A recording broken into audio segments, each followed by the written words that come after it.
China-Africa cooperation and deal with global challenges. The roundtable meeting paves the way for the summit to set priorities for cooperation in the coming 3 years and beyond. The summit would also launch initiatives to get more Chinese and African people directly participating in cooperative efforts. China also aims to align the Belt and Road Initiative with the African Union's Agenda 2063 and the UN's 2030 Agenda for Sustainable Development. 唐博 CGTN, Beijing. Now, Chinese President Xi Jinping on Monday put forward new proposals aimed at strengthening cooperation with African countries. Xu Jinhu, special representative of the Chinese government on African affairs, elaborated more on the 8 major initiatives. Take a listen. These 8 initiatives demonstrate the commitment to enhance cooperation in traditional fields like industrial cooperation, infrastructure, trade, and health. It also points out action of cooperation like green development, capacity building, people-to-people exchanges, as well as peace and security. In particular, we need to seek greater synergy between China's Belt and Road Initiative and Africa's development, so those 8 initiatives are more comprehensive and sustainable. Now let me get back to our CGTN African anchor, Lindy Tangana at the Media Center. Lindy, China has put forward some new proposals, as we mentioned, to boost ties with Africa. How is that being received among foreign participants?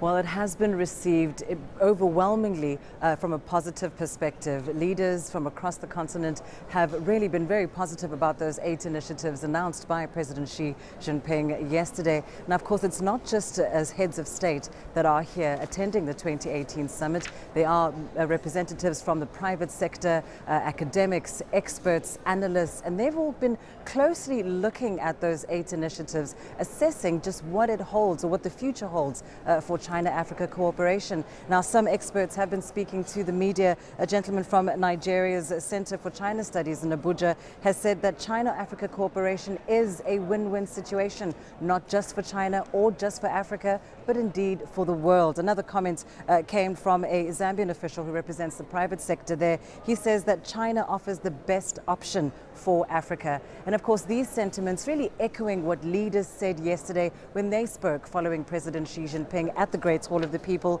Rwanda's president calling China's engagement in Africa deeply transformational. And of course, the AU Commission Chair, Musa Faki Mohamed, adding, of course, that this will further align China and Africa's development strategies. So as you hear there, of course, very overwhelmingly positive reactions so far from across Africa. Maurice, thanks so much. Lindy Tangana joining us live at the Media Center for the Forum. Let's get more analysis. We're now joined in the studio by Ambassador Liu Guijin, former special representative of the Chinese government on African affairs, and also Mr. Jeremy Stevens, a Beijing-based economist at Standard Bank, Africa's largest bank. Welcome to the program. Now, let's also talk about, today, Monday's big announcement. Let me start with Mr. Liu first.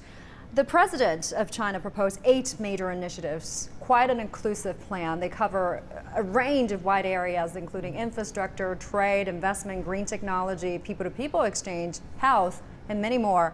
But how can these initiatives really benefit different African countries, given they have very different economic realities? I mean, when we talk about building internet infrastructure for one country, the other country might not even have the basic electricities. There's no one-size-fits-all solution, obviously. So will the initiative serve its purpose? Well, yes, you are right that these 8 new initiatives are definitely covering all major aspects of African development. They have been proposed on the basis of the Johannesburg 10 plan of China-Africa, African continent. And I think on the forum platform, the Chinese leaders and African leaders have set up all sorts of mechanisms to coordinate how to perfectly implement agreements and plans reached by the heads of state at various FOCAC fora. And Africa as a continent, well, it has a lot of similarities, but it also has a lot of differences, different culture, different geography, different language, different people, and different structure of economies, different level of economic development, and different I mean, natural endowment. Some of the countries are natural resources rich, and some of them are lacking seriously of natural resources. So I think those, overall plans are tailored to adapt to various African countries' concrete national conditions. But their overall plans, from the high level, but for the implement, and that is country by country basis. So I hope that after the forum, the ministers will be very busy with kind of detailed plan to implement the agreements, the 8 initiatives proposed during the Beijing FOCAC. But I'm sure that they could be well implemented as the practices of the previous FOCAC meetings. China does not only pay lip service. China does not pay lip services, but China is put a much priority and sincerity in implement what it promises. Yeah, and Mr. Stevens, you're from the finance industry. I got to get your take on the $60 billion loan. There are some concerns that China, by investing in infrastructure there in African countries, will leave these countries heavily indebted. What do you make of it? Well, yes, that's a pressure that exists. It's real, and it's justified that we watch carefully the level of debt that's accumulating in Africa. But the reality is that Africa needs the infrastructure, and as long as the allocation of the borrowing is going towards productive, enhancing infrastructure, roads, bridges and ports that have long-term benefits and lay the foundation for economic growth and diversification of those economies in Africa, then I think that there's not really much other options. I mean, we've got PPPs and other private sector players, and I think that the Chinese leadership recognizes that this debt is an issue. And they're trying to encourage commercial banks and other participants to also consider investing into Africa, because just building up debt is unsustainable in the long run. And of course, Africa's had a history of that, and a lot of that debt was forgiven by the Paris Club and IMF, and now there's been a new surge in debt, and some countries are exposed, and we as a bank are obviously watching that closely. I mean, we're in most of those countries, but China's principle of allowing African countries and African governments to have the agency to make the decisions for themselves is fair and right. And I think that Africa is becoming increasingly responsible. We are seeing financial deepening across the continent, and it's a byproduct of development that we're seeing. And as long as the allocation of the capital is towards those infrastructure projects that are going to generate revenue streams and boost productivity, then this is the way that has to progress. All right, stay with me. Let's now take a short break on this special coverage of FOCAC. We'll be right back after this.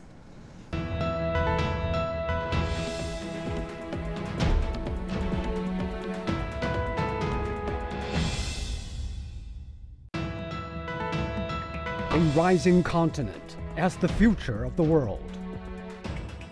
The largest and fast-growing developing nation. Leaders from Africa and China are meeting in Beijing to enhance common interests and expand cooperation. Can they work together for sustainable and common development as globalization comes under ever-increasing pressure? What's their upgraded partnership mean for both sides and the world? Join us for our special coverage of the Beijing Summit of the Forum on China-Africa Cooperation, only on CGTN.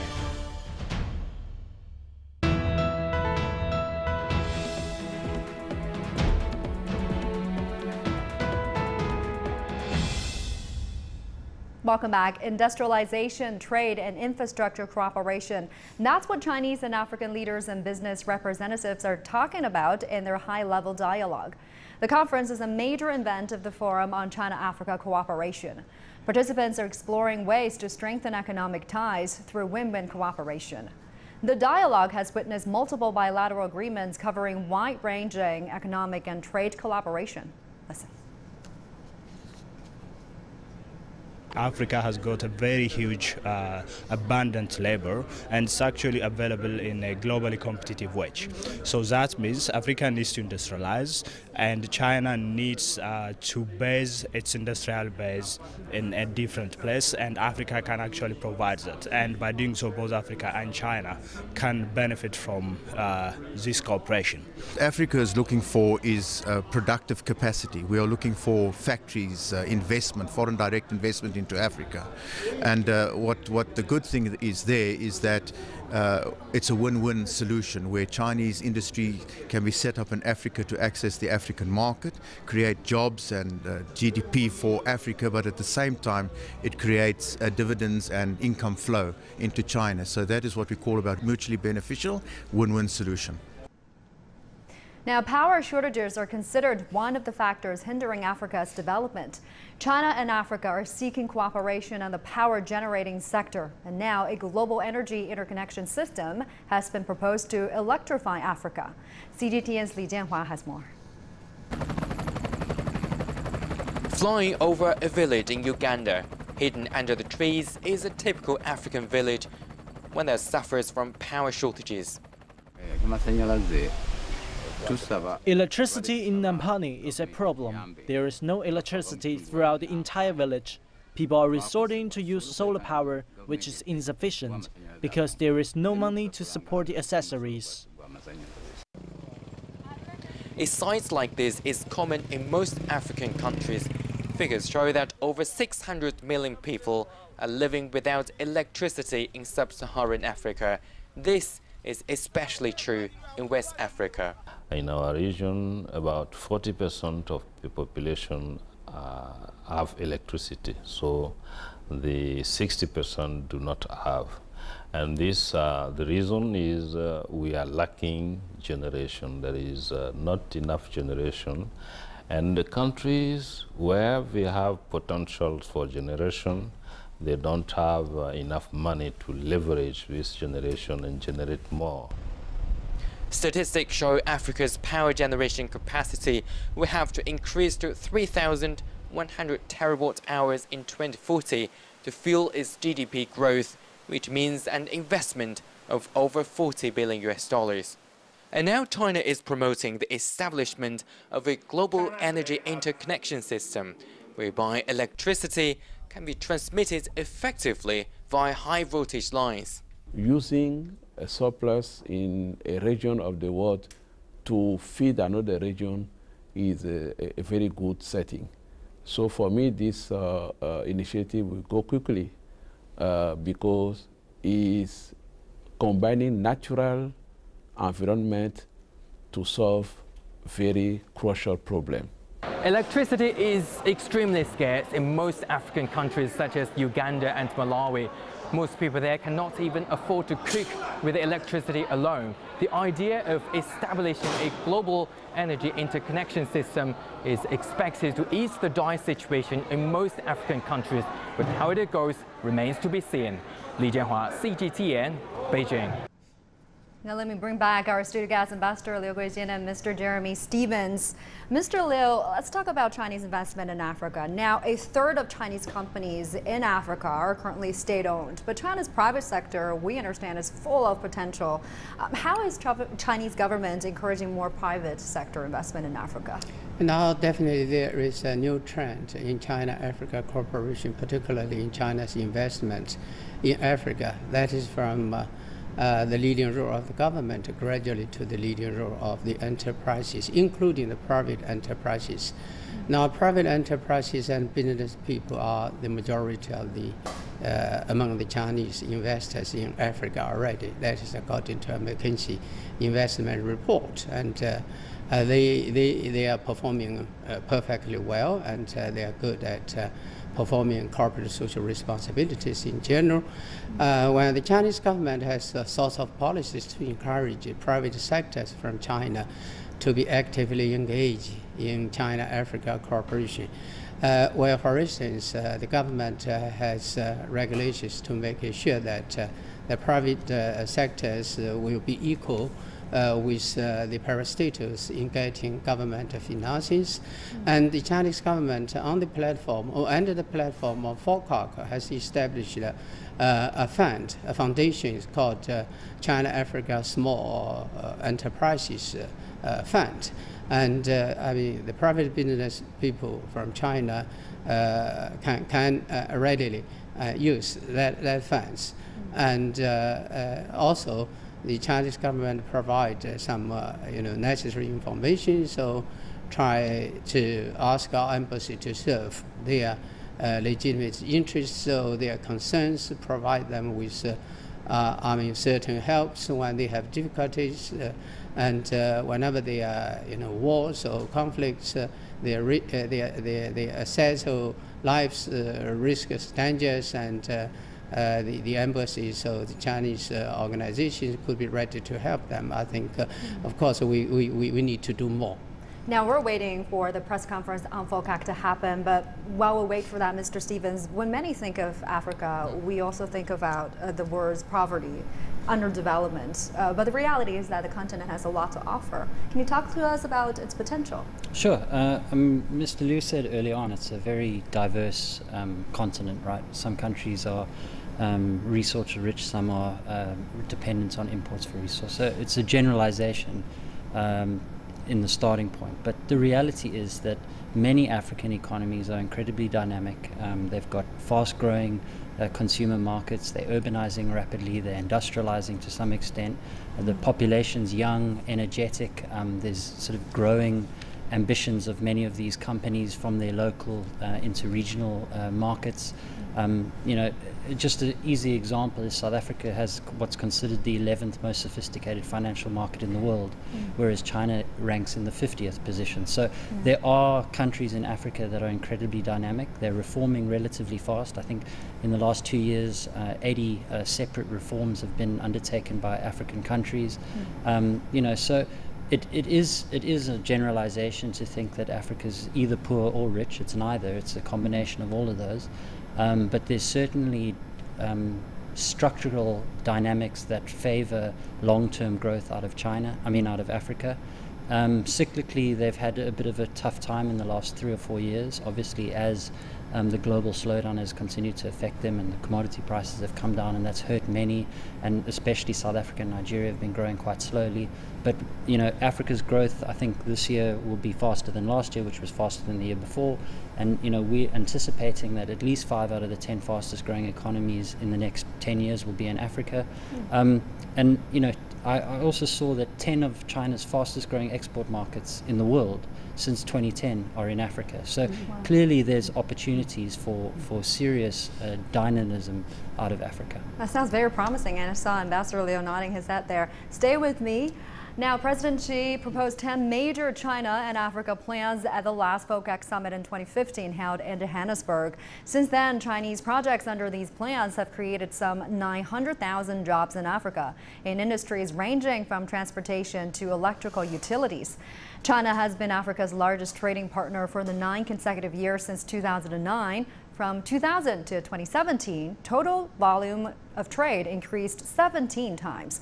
And China's investments into Africa surged more than 100 times. In 2017, China's trade with Africa jumped 14% year-on-year to $170 billion. Companies from China also play a major role in creating jobs in Africa.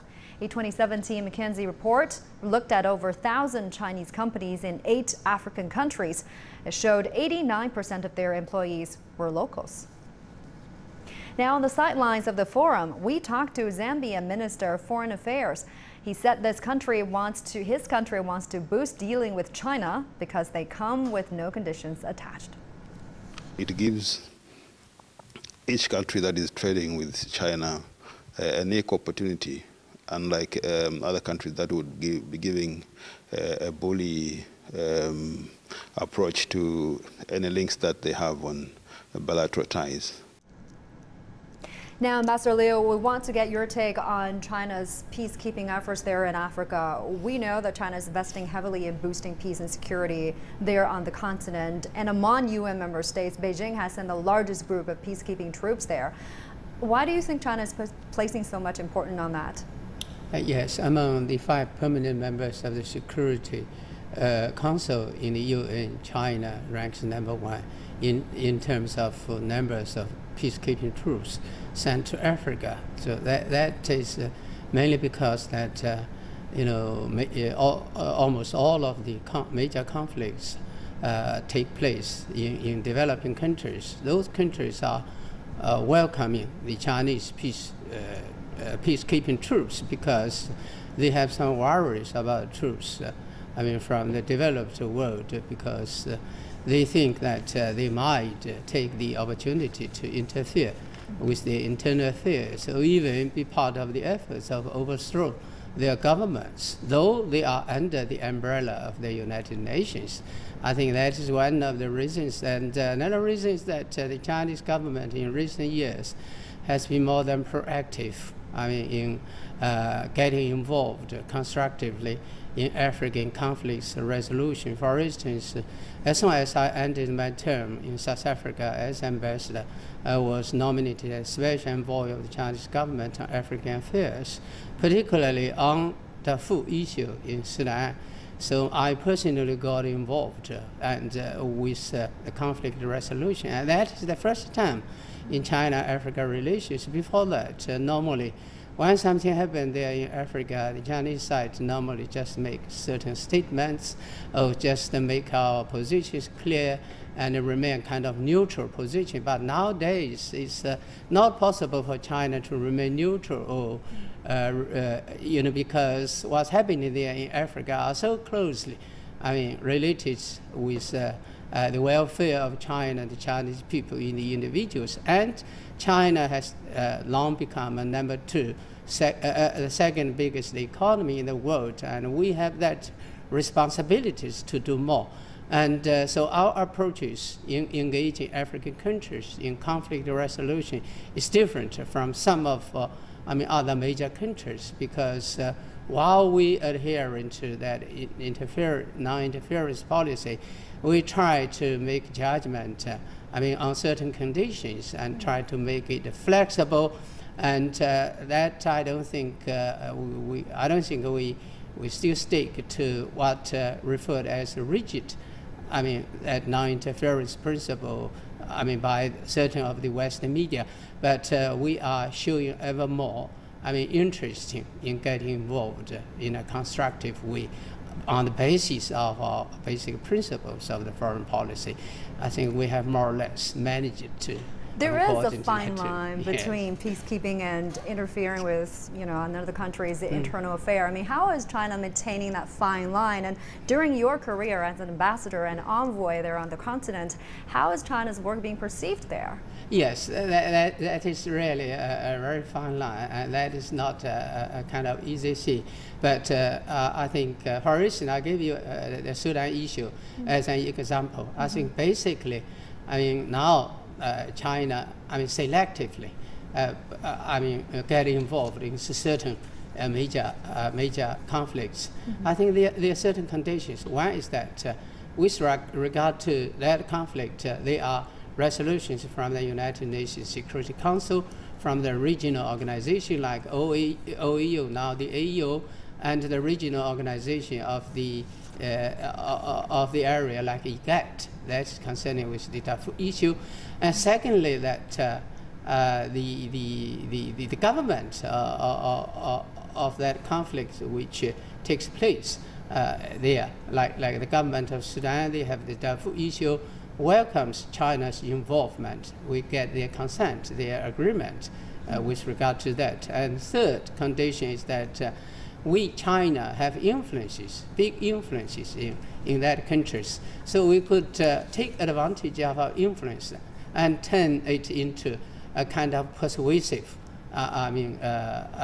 persuasive effects, so that we sit down together with them, because they know that we are not interfering with them. We respect their basic policies, but we try to get our messages clear to them and try to analyze situations together with them and to put forward constructive suggestions, and to maintain close contact with the nations, with the stakeholders like the EU, UN, and the regional organization like IGAD. Yeah, and Mr. Stevens, let me lean on your financial expertise right here. Now, the debt problem we mentioned is not uniquely related to Chinese finance. A number of African countries, Asian countries, they do take loans from not only Chinese government, but also other foreign institutions. But, you know, when government receiving these loans, they don't always consider whether the projects could really generate economic growth or whether the debt can be serviced. Loans can be very useful when they're managed well to promote sustainable growth. So what are some of the problems or pitfalls that you think recipient countries or people should pay attention to when managing the loans? Well, first and foremost, I think that the China-Africa relationship needs to move away from the idea of setting targets for loans that are going to get out the door within the next 3 years. I think that it's suited its purpose. But I hope in FOCAC going forward, we don't have this mentality where, you know, the African delegates come thinking, what headline number are we going to see this time around? I don't think that setting targets is the right way. I think that CDB and Exim Bank and increasingly the Chinese commercial banks are actively engaging in African countries and African projects in a constructive, smart, very risk-aware mentality. One example, ICBC has lent to 100 projects in Africa. I think they've lent almost $30 billion. CDB and Exim Bank collectively have lent maybe, you know, $120 billion. So their role, their influence, their importance to the Africa story is incredible. And something that we value. These projects do change people's lives and they are important.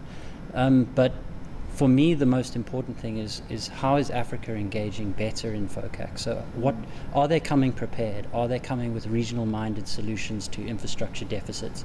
Have they got those plans in place, and are they engaging actively with the Chinese leadership in prioritizing those projects? So that's really the most important thing. And I think that what happens is the Chinese side is very prepared from a government perspective. They know exactly what kinds of things that they can do. They come with holistic solutions to Africa's problems, and they're very constructive and engaging. And the peacekeeping is just an example of that. But I would like to see more from the African side in terms of preparedness going forward. But the most important thing, more important than lending to Africa, more important than any of the other topics, is the business-to-business connections that are made and that are explored and expanded upon underneath the framework of FOCAC.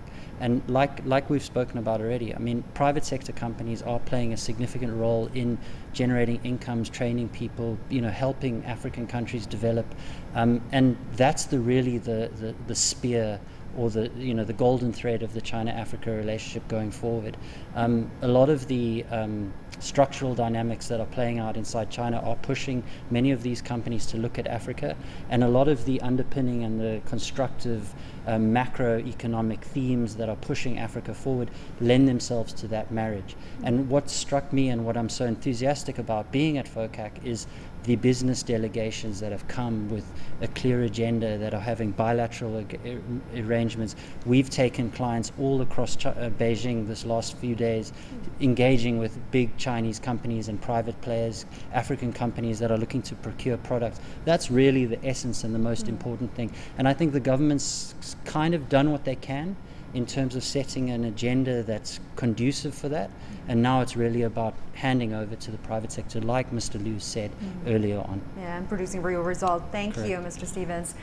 Let's now take another short break on this special coverage. We'll be right back. Don't go away.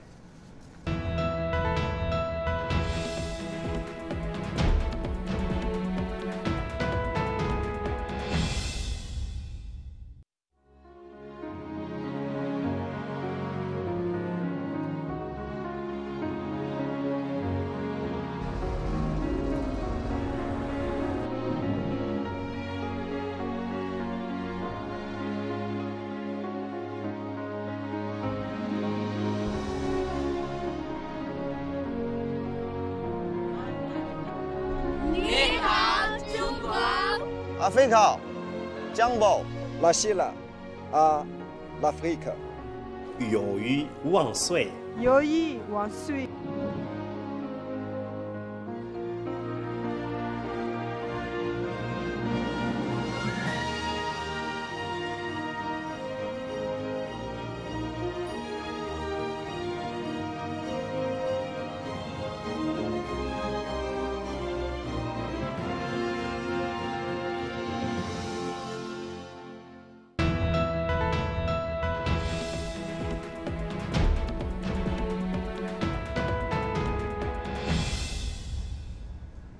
Welcome back. In his speech at Monday's opening ceremony, President Xi put forward new proposals for strengthening cooperation with African countries. CGTN's Ho Na gives us this report from the Great Hall of the People. Building a community with a shared future and seeking inclusive growth. The opening ceremony of this year's summit for the Forum on China-Africa Cooperation saw President Xi Jinping outline his vision for China's ties with the African continent in the new era. China is the largest developing country in the world, and Africa is home to the largest number of developing countries. China and Africa have already formed a community with a shared future. We stand united with Africa's people, thinking with one mind and working with one heart, to build a stronger community with a shared future between China and Africa, and to thereby set an example for promoting the building of a community with a shared future for all humanity. The summit has provided a crucial opportunity for Chinese and African leaders to discuss how to sustain development and achieve common prosperity. President Xi Jinping has announced 8 major initiatives in the coming 3 years. Under the framework of the 10 major cooperation plans, China will work closely with African countries and implement 8 major initiatives in the next 3 years and beyond, in fields like industrial acceleration, infrastructure connectivity, trade facilitation, green development, capacity building, healthcare, people-to-people exchanges, and peace and security. The level of commitment made by President Xi at the 2015 FOCAC Summit in Johannesburg, South Africa was extraordinary. $60 billion in Chinese funds was pledged over a 3-year period, including loans and other assistance like human resources and expertise. Today, he looked back at what's been achieved so far and set the tone for future development. In order to promote the successful implementation of the 8 major initiatives, China will provide $60 billion in support for Africa through government assistance, financial institutions, and financing from Chinese enterprises. It will include $15 billion in free aid, interest-free loans, and concessional loans, $20 billion in credit funds, $10 billion in China-Africa developmental financing, $5 billion in special funds for import trade from Africa, no less than $10 billion in investment from Chinese companies over the next 3 years. Already, the summit has passed 2 outcome documents, including the Beijing Declaration and the FOCAC Action Plan 2019 to 2021. Participants say that in the current era of globalization, all nations have a common destiny, and to put it in the words of President Xi, everyone has in himself a little bit of others. Ho Na, CGTN, Beijing. President Xi and his wife Peng Liyuan hosted a banquet in Beijing's Great Hall of the People on Monday. This was to welcome the foreign leaders and their wives attending the summit. Top party officials and state leaders of China also were in attendance. Xi noted the significant progress China and Africa had made over the years, adding what they would continue to work together with conviction towards shared goals.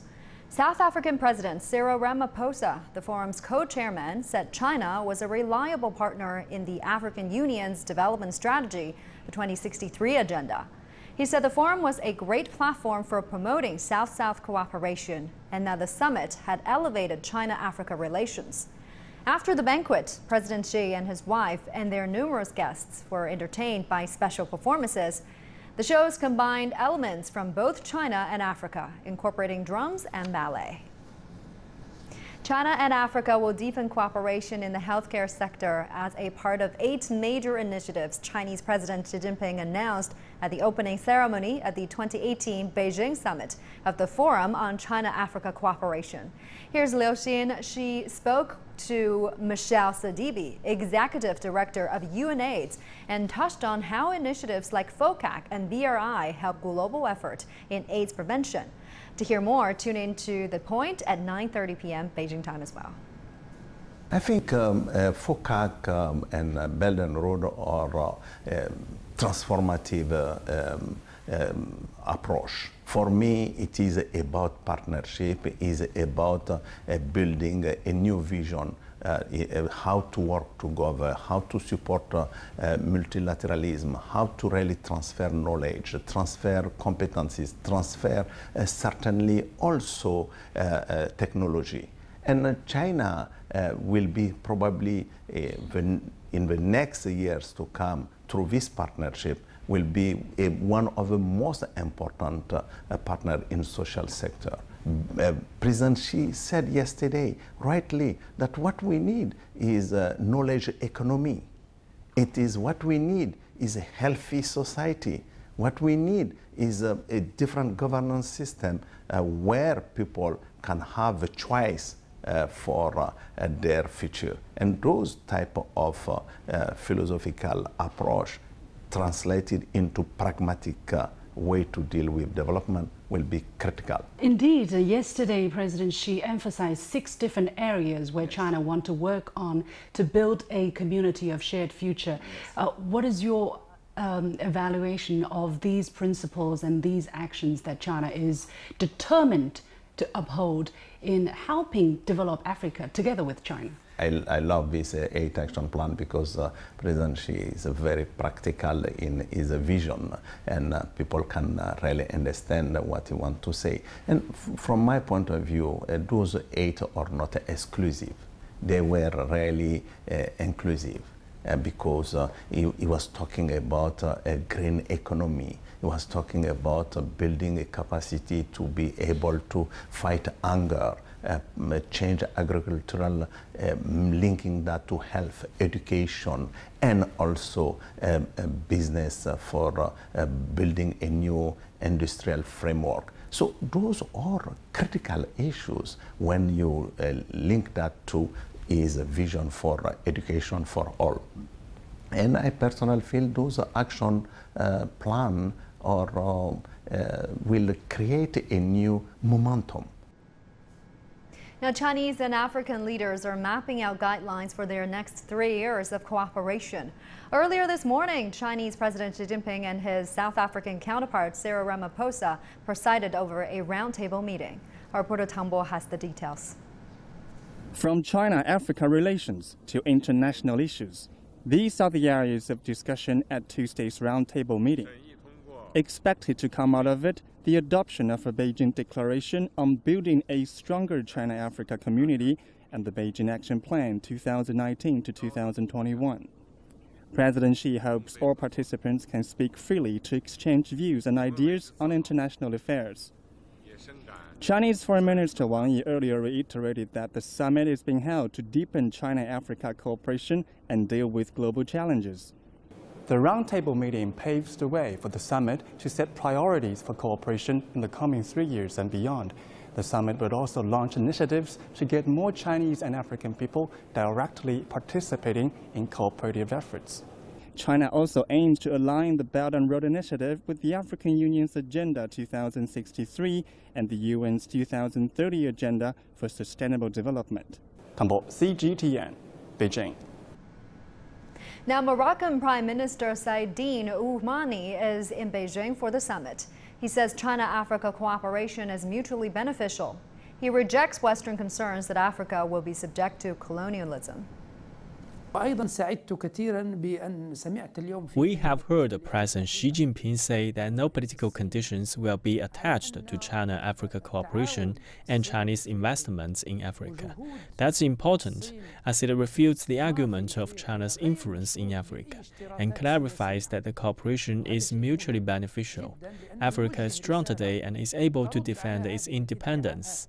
It will not become a colony or be exploited by other countries. We are confident in the future development in China-Africa cooperation. African leaders trust China, and they also trust themselves.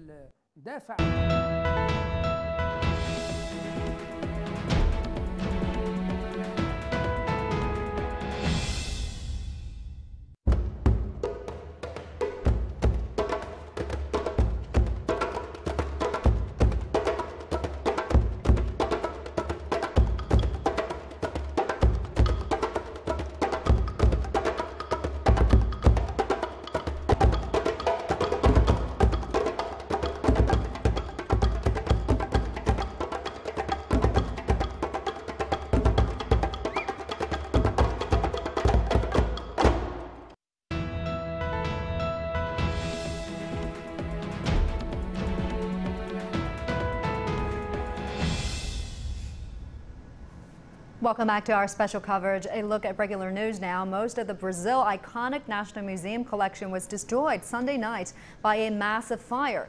The oldest scientific institution dates from the 19th century. It was located in Rio de Janeiro and housed millions of historic treasures.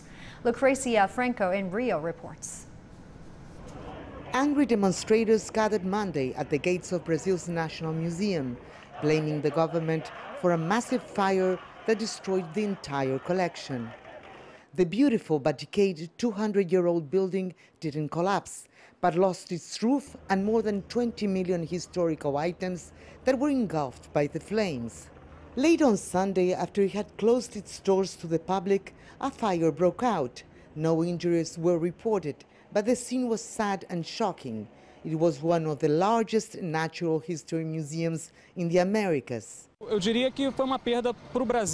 say it's a loss for Brazil because it's our history that was stored here, our scientific history or academic history. The collection included dinosaur fossils and historical artifacts from Brazil, Egypt and Greece. The museum also had one of the oldest human skeletons found in Latin America, known as Luisa. Though the cause of the fire is still unknown, museum officials are saying that the financial situation was so dire they had to struggle to operate with a bare minimum. It is a problem of funding from the federal government for a very long time, for many, many years.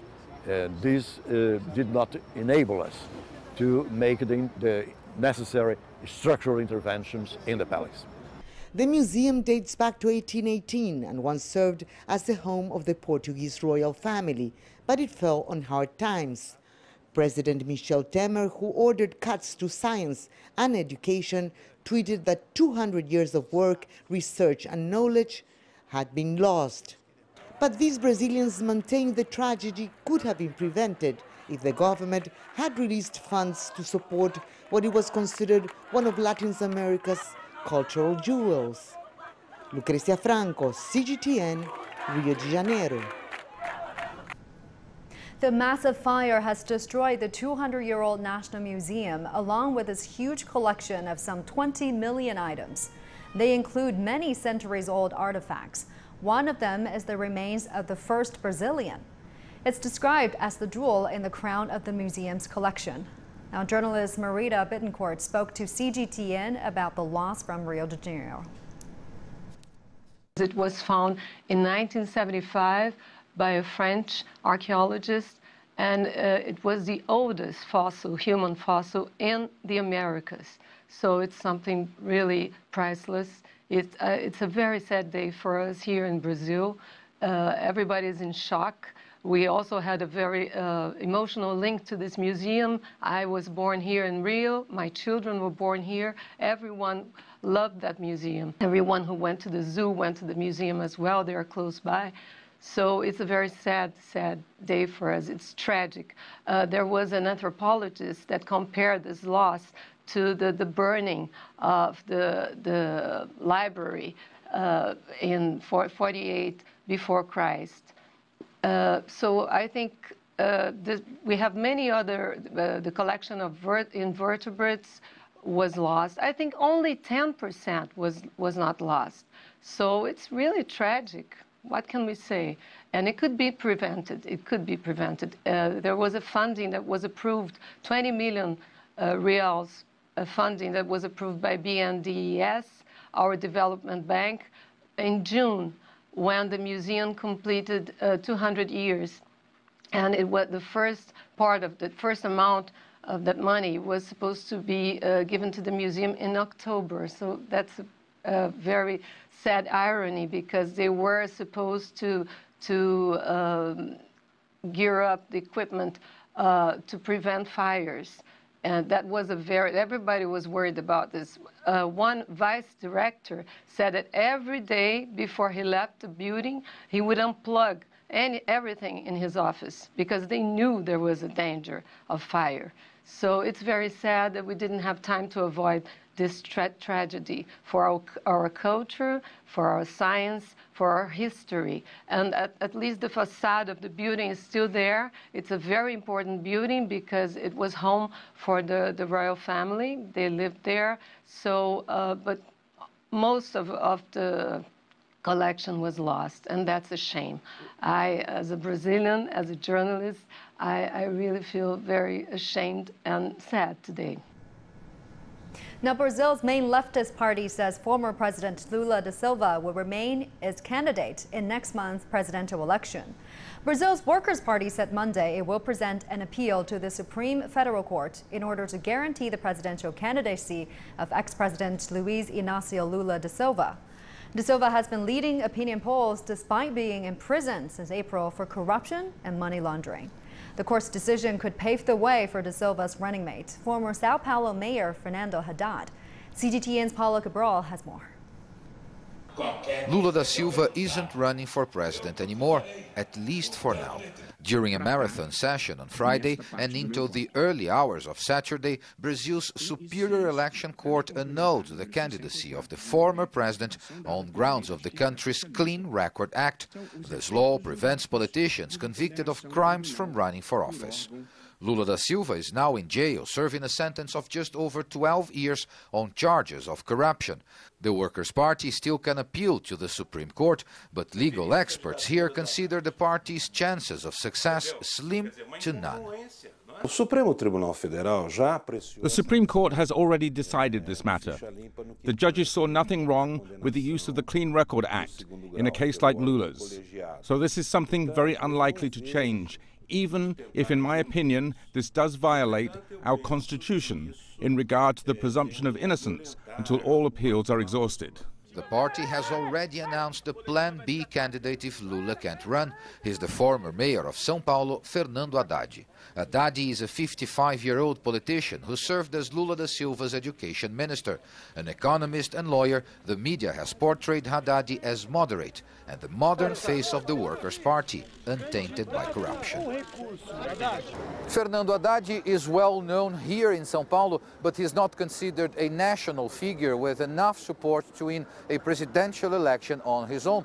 Brazilian analysts say his only chance depends on Lula da Silva's ability to transfer his votes to another candidate. Not only does Lula lead in the polls, he's extending his lead, despite his conviction and arrest.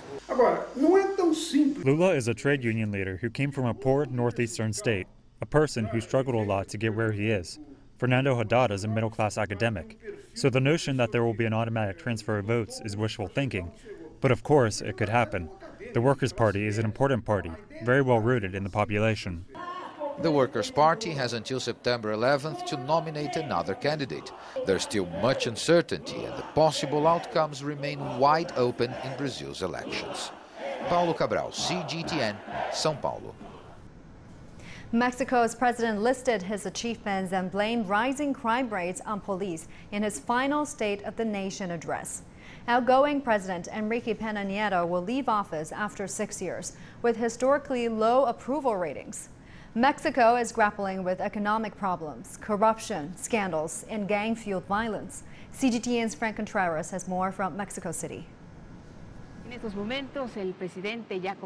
Surrounded by all the trappings of power, Mexican President Enrique Peña Nieto delivered his 6th and final State of the Nation address Monday. Speaking before Mexican governors, congressional legislators, military officials, and business leaders, Peña Nieto said his greatest achievement was passing sweeping reforms in a wide array of sectors, including electoral law, education, and energy. The goal is to make Mexico a more just and inclusive nation that is better prepared and prosperous. We are committed to helping solve the great global challenges. To achieve this, we have created a new developmental model, not just for this moment, but for future generations. Despite evidence of lackluster economic growth, Peña Nieto said during his term in office, his government achieved stability for all Mexicans. He said reaching a trade agreement with the Trump administration will provide Mexicans with more certainty.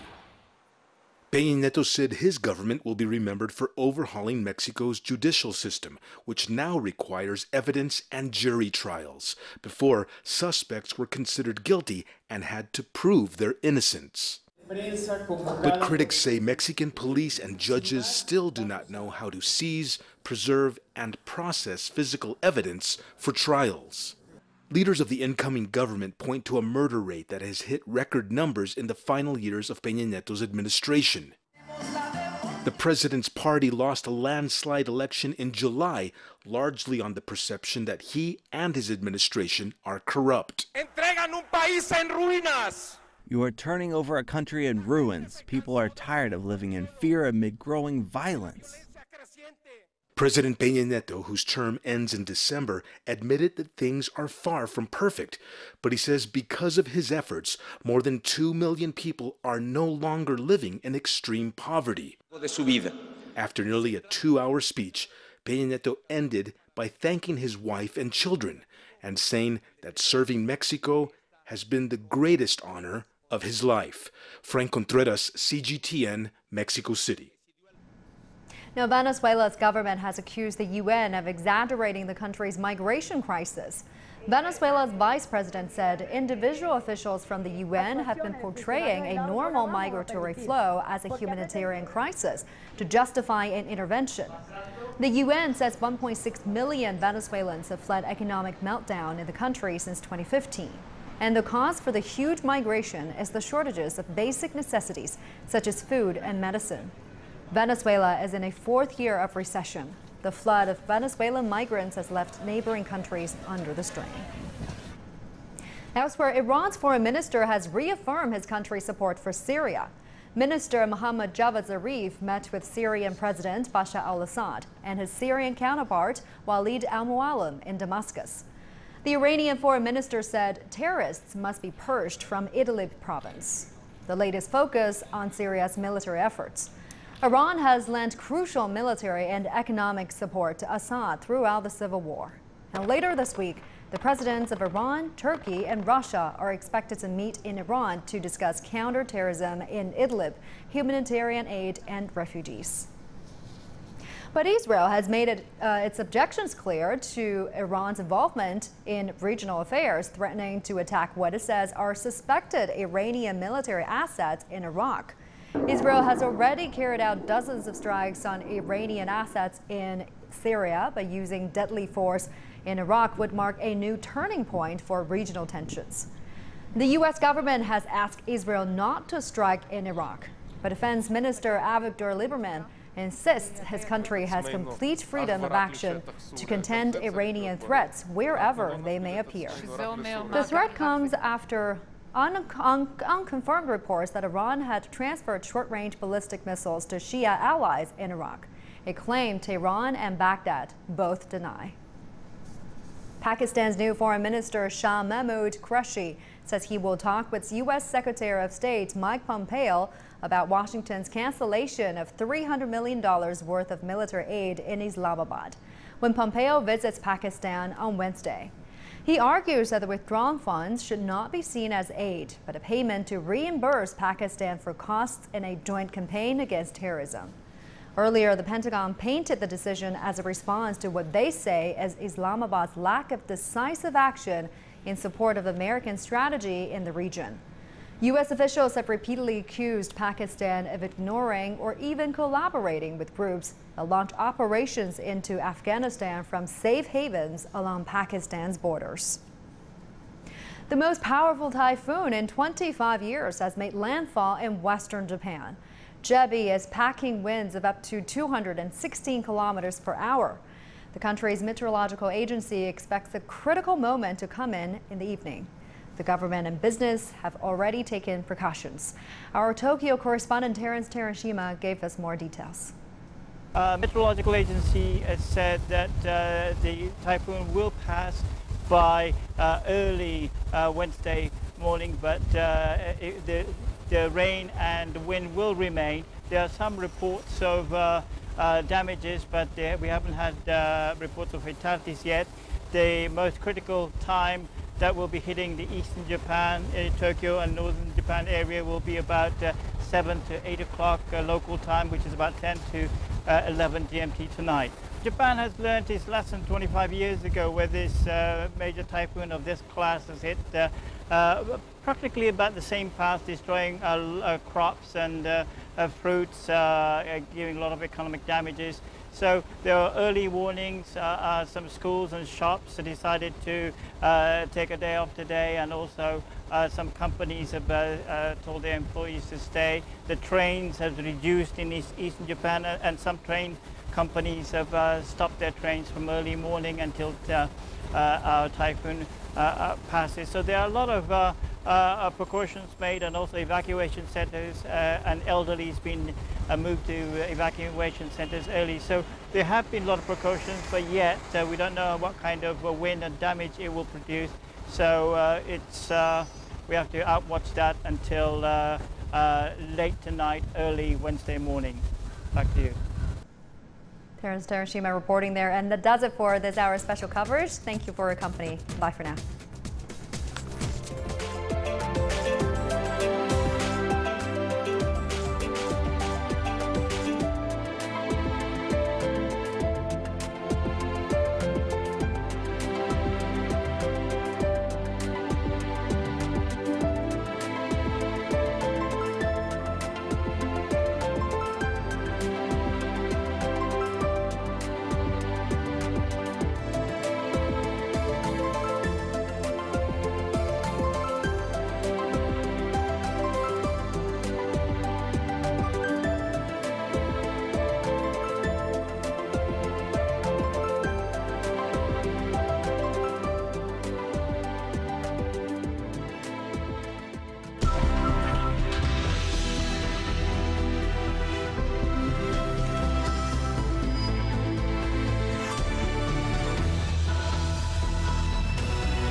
This is CGTN, China Global Television Network. This time on Ocean Warriors, crowds pour onto the beaches and Sihle has his hands full with an unexpected hitchhiker.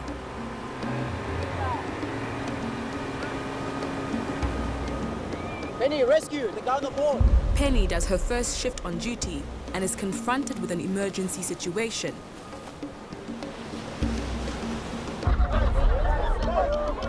And a woman washes up unconscious on the beach.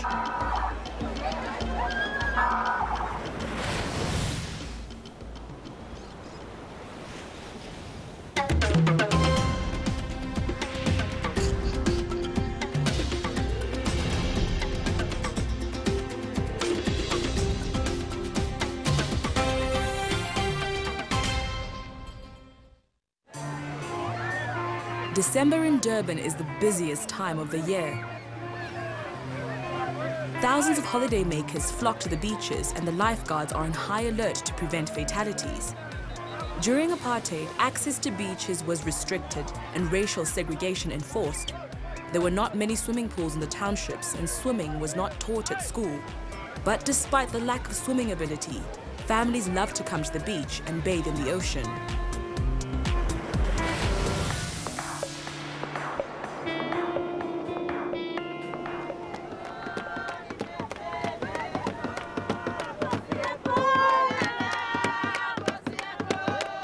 It's December 16th, Reconciliation Day.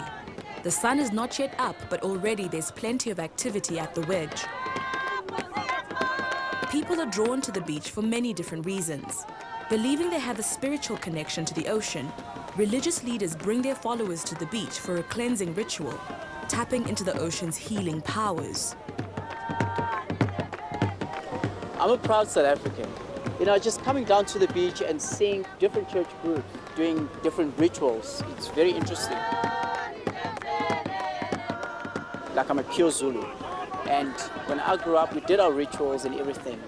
I was taken in the ocean a little bit. They poured water over me and they prayed and, you know, all of that, you know. And the significance of the whole thing was to cleanse me.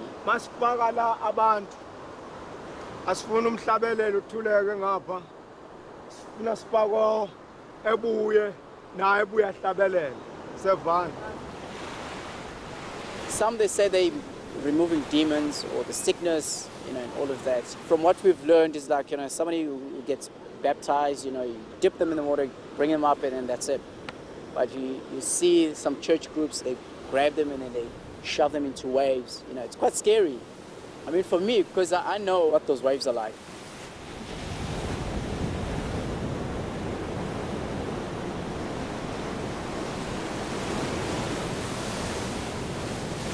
Some members of the public, they'll freak out and like, how can you let them do that, you know? And interacting with all these church groups to have some knowledge on why they're doing certain things, it helps. As much as whether Xhosa, Zulu, Bondo, Sotho, we're all Africans, and it makes me proud.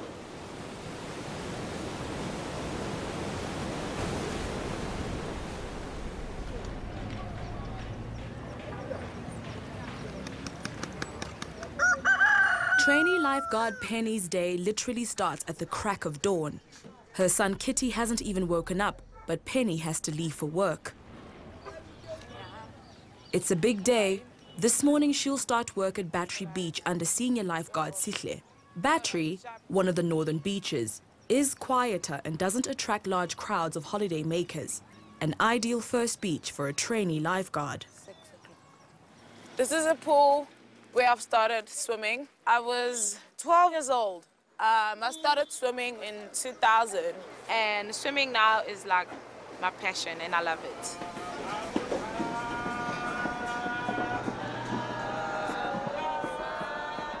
I'm nervous to go to Battery Beach because it's my first time.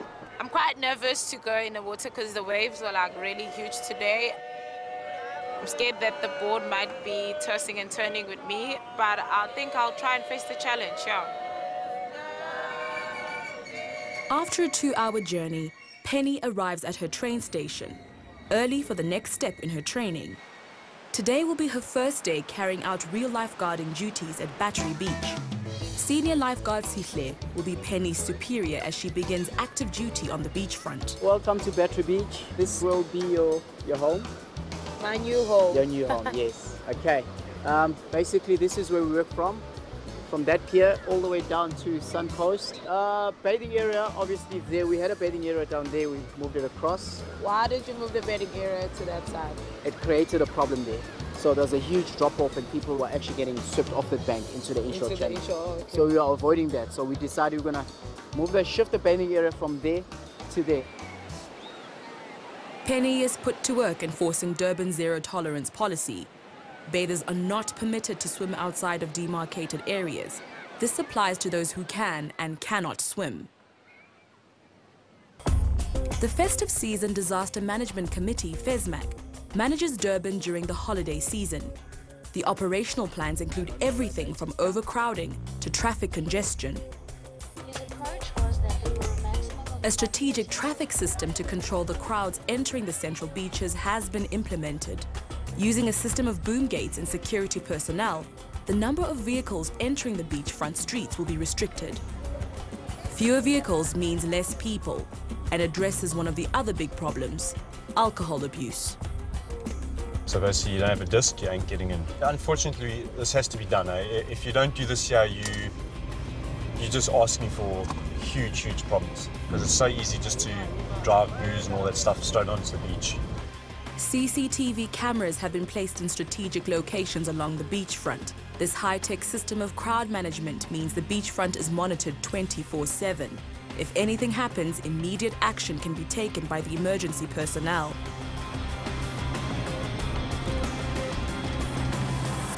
At Battery Beach, senior lifeguard Sihle is taking a rescue boat for a test run. And at the same time, he's going to show some lifesaver volunteers a bit of action. Now that I've filled up this one here, I'm going to take this baby out. Girls, come on, let's go! They're loyal members of Pirates, Lifesaving Club. Just got to take them out and bounce them around the waves a little bit. We can handle it.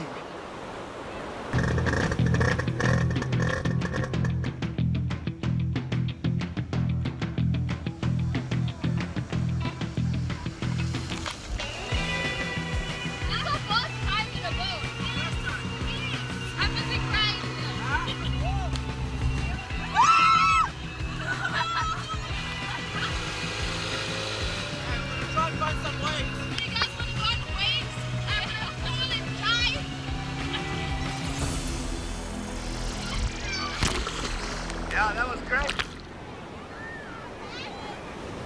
The Day of Reconciliation came into effect in 1994 after the end of apartheid as a day to celebrate reconciliation and national unity. It's important because it brings everybody together and it makes us realize that we should have done this years ago. Life is too short to hold clashes. We differ in colors and languages, but we are one people. I just know that the 16th is the day where everybody goes to the beach. I take it as a normal day. So it's maybe to others it does, but to me, no. You know, I'm not into that sort of history. I'm the future, I'm the new breed, so we're making our own past. For me, it's about everybody just getting together, you know, bury the past, you know what I mean? There were days where all these beaches were segregated. I mean, this used to be an Indian beach. That was a colored beach, African beach, and all the whites were on that side. And, you know, it's basically, you know, burying the past, move on with life, and just try and get along. Across the nation, this day has started to mean one thing. It's an opportunity to barbecue, or as South Africans say, braai. And bad weather is no deterrent for a braai.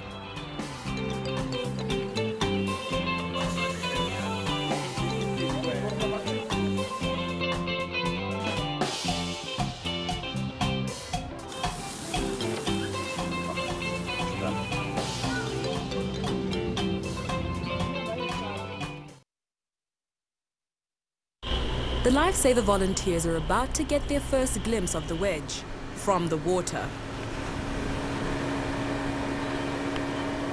The rain may have stopped, but with cloud cover like this, the subtropical humidity becomes unbearable, and that's when people start flocking to the beach.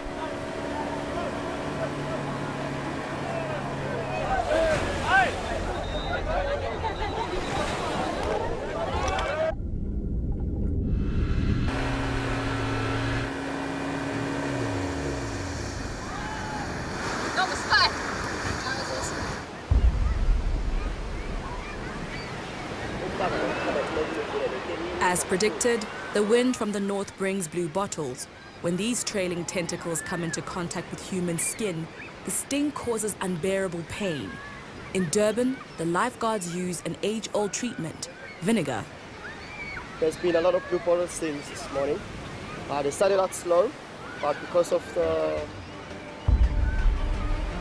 there's someone in trouble, gotta go.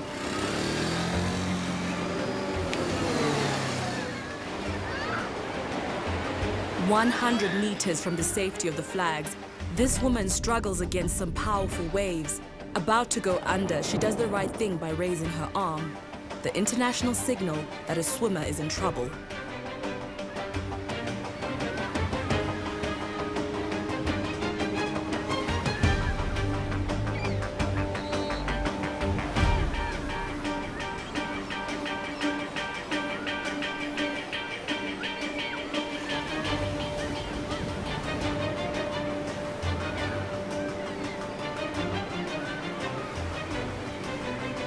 Okay, we're going to let you lie like this for a little while, just to catch your breath. And then when you're all right, we'll see if you can get up and go home. But I will advise you to go see a doctor immediately, just to make sure there's no water left in your lungs. Right. Okay. Anne, a strong swimmer who hails from Canterbury, south of London, has made an unwise decision to swim outside the bathing area. I was a bit of a naughty girl. I didn't swim between the beacons. I thought I'd go where it was quieter. I got it out. Did I check her vitals? She was all right. She was breathing on her own. The breathing was normal. Luckily for me, Benny came. He was very calm, very professional, and saved my life. Benny's physique is deceptive. He's quite skinny, but he's an incredibly strong swimmer. The crowds have flocked to the Wedge and South Beach. Families like this area as there are a variety of activities to keep the children amused, including a fun fair and the paddling pools. Sihle knows that with these large crowds, something is bound to disrupt the peaceful day. Sensing impending danger, he leaves Penny and his team at Battery Beach and goes on patrol at the Wedge. We're doing our normal patrol. What we do, we patrol up and down the crowd just to make sure that they don't go beyond the shallow end. Looks like he's picked up a hitchhiker. This is an extremely dangerous way to travel and should not be attempted at any beach.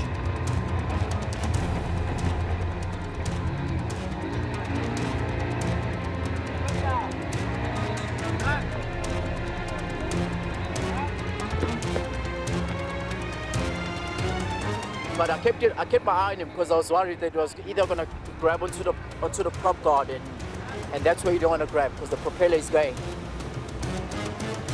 Cyril is annoyed with this troublemaker, but also has to think about getting him to safety. So eventually I drove all the way, and then I did a tight port turn, and then that threw him off onto the bank.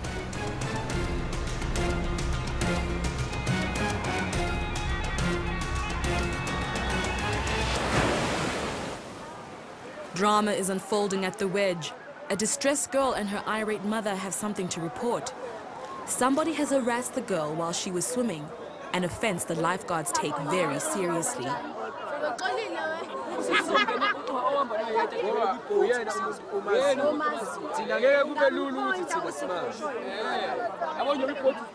Cyril arrives just in time to take control of the situation. The behavior is just absolutely unacceptable. For what reason it did what it did, we really, we don't know. It was just foolish. For me, it's upsetting.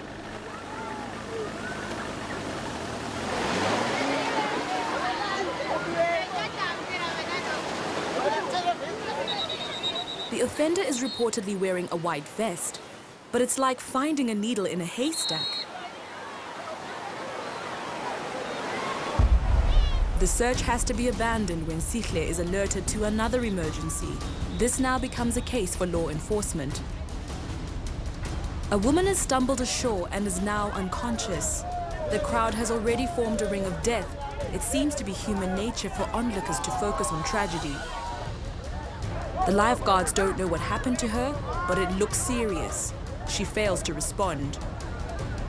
In this situation, the most important thing is to get her off the beach as quickly as possible using whatever means.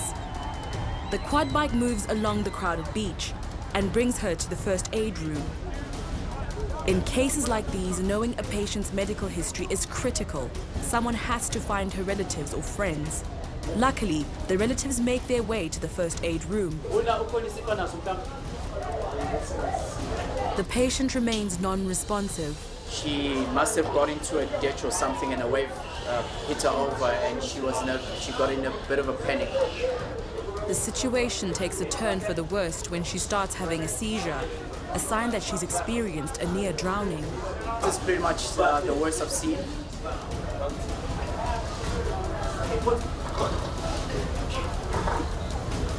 There you go. An ambulance is called. It battles to make its way through the crowds that flock to the promenade. When able to get from North Beach to here, it will take them normally on an empty day, it will take them less than 5 minutes, but today it will take them half an hour because there's so much crowd.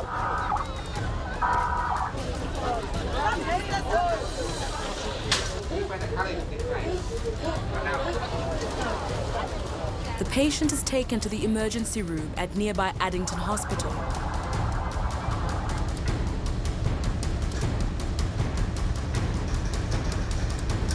The patient is suffering from a near drowning and will be monitored closely over the next 24 hours.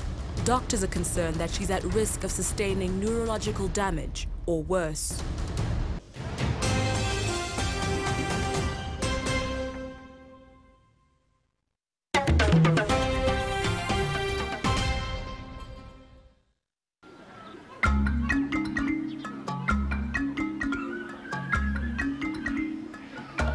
Bahle, a student from Durban, spent 4 days in hospital. She was discharged and went to recover in her family home in the mountainous Transkei region, 200 kilometers from Durban. Khathi ezilezi gagasilo lokuqala khathi ngivuka ngisayigxikixi kwezelinye after lokho ke angazi ukuthi kwenzakala ini. Service sibizwa ingane zamakhelwane ukuthi hayibo ubahle nangu elontezeni ekhisho engaphandle olwandle elele ngale nkathi edlikisa ngaphatheka kabuhlungu impela ngangazi noma uzosinda noma akazokusinda yini ngoba akaze ngaphaphama Sengesibhedlela sengibuzwa inesi ukuthi ngiyazibona yini ukuthi ngikuphi.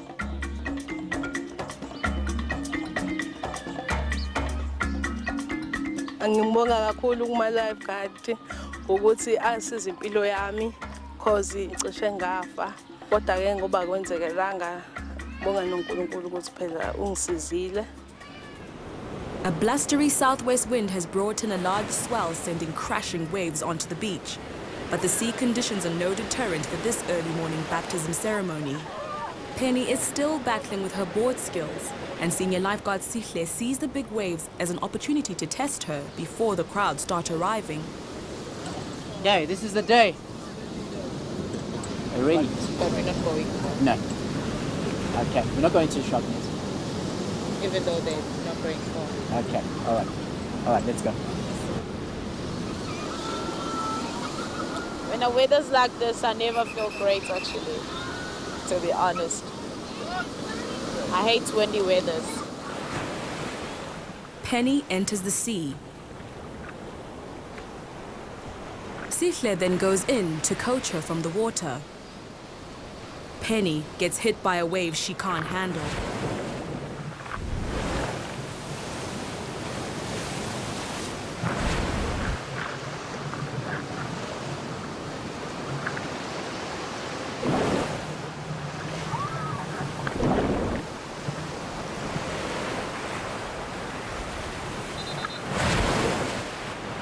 She's now stuck in the breakers as a series of waves pummel her. The last wave is too much, and it dumps her and her board unceremoniously on the shore. The waves today, they were really huge. It was really bad. I couldn't control the board. I was so nervous. I was keep on thinking that something bad could happen to me. I have to face the fears and I have to conquer it. Poor Penny, she got drilled, but it's something that she needs to get used to.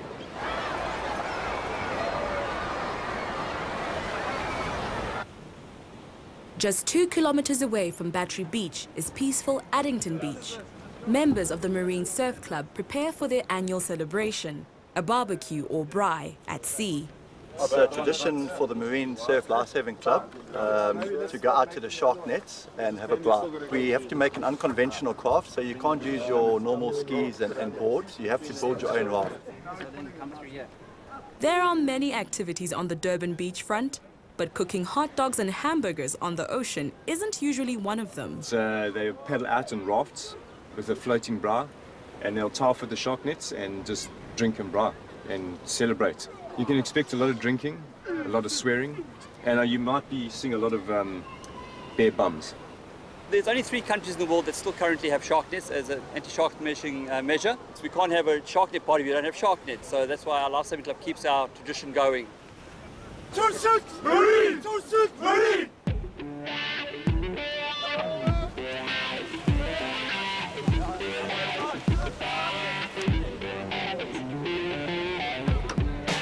The flat seas are ideal for the 500-meter paddle to the shark nets on these rather cumbersome sea craft filled to capacity with men, meat, and beer.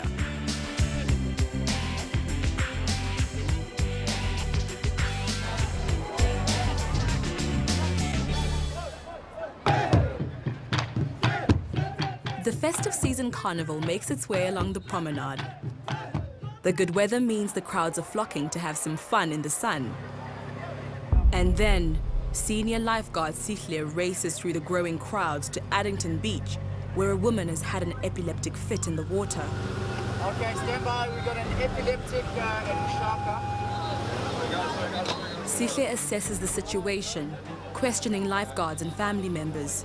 He knows the patient has to be moved away from the water's edge, but the crowd closes in, affecting his ability to do the job.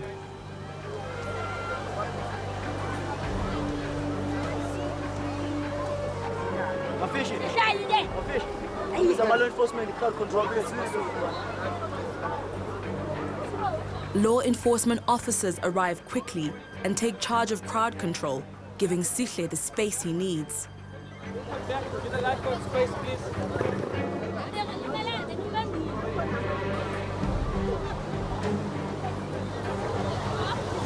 normal procedure is just to stabilize the patient.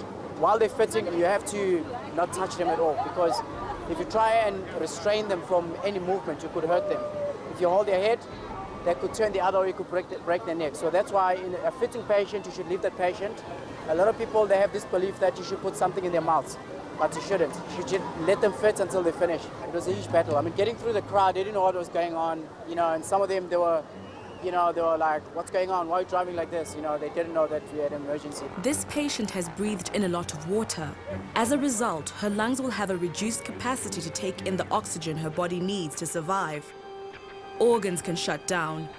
She's put on supplementary oxygen and taken to hospital where she'll be carefully monitored. The members of the Marine Surf Club are 500 meters from shore at the shark nets having a barbecue. They get a visit from the lifeguards to check that everyone is behaving themselves. Put your right leg over my shoulder! Put your right leg over my shoulder! Guys do keep eye on them. I mean, like, a few times we've had to help tow them in, you know, the wind changed or one of their rafts started sinking. So, yeah, we always help out. It's one of those things, eh? I've been to the bottom and drink my way up. The oceans of whiskey. Cooking all sorts of horse, meat, mushrooms. Let's just hope sharks are not attracted to the smell of meat, mushrooms and beer. The lifeguards spot a bather in trouble. Penny, rescue! The guy on the ball! Penny is the closest, so seizes the opportunity to perform her first rescue. The beach ball acts like a sail, and in these conditions could drag this bather out to sea. Penny needs to act fast to prevent a tragedy. She dives into the water and quickly makes her way towards the victim.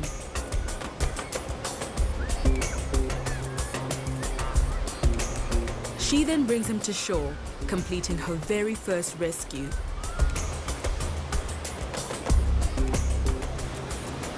Penny, she did well in that rescue. You know, I like to, you know, throw in a deeper end, especially when there's something like that. She's very calm, and I mean, that's what I like about her. She's very confident, you know. It felt great to save him, hey? Even though it wasn't that hectic, but it felt great, yeah. Penny is accustomed to the calm water of swimming pools and battles with her board skills in the ocean's big waves. She will not obtain her qualification if she doesn't manage to master the waves. What you need to do is just wait for the sets to clear. Once the sets are clear, just jump on your board, put your head down and just paddle as hard as you can. Okay? Yeah, it's a bit all over the place. Your main thing now is just to catch one of the biggest waves. Okay, those waves will take you all the way in. It is big, eh? But it's okay, as long as you can time it properly, get it, we shouldn't have a problem. Okay? All right, let's get out there.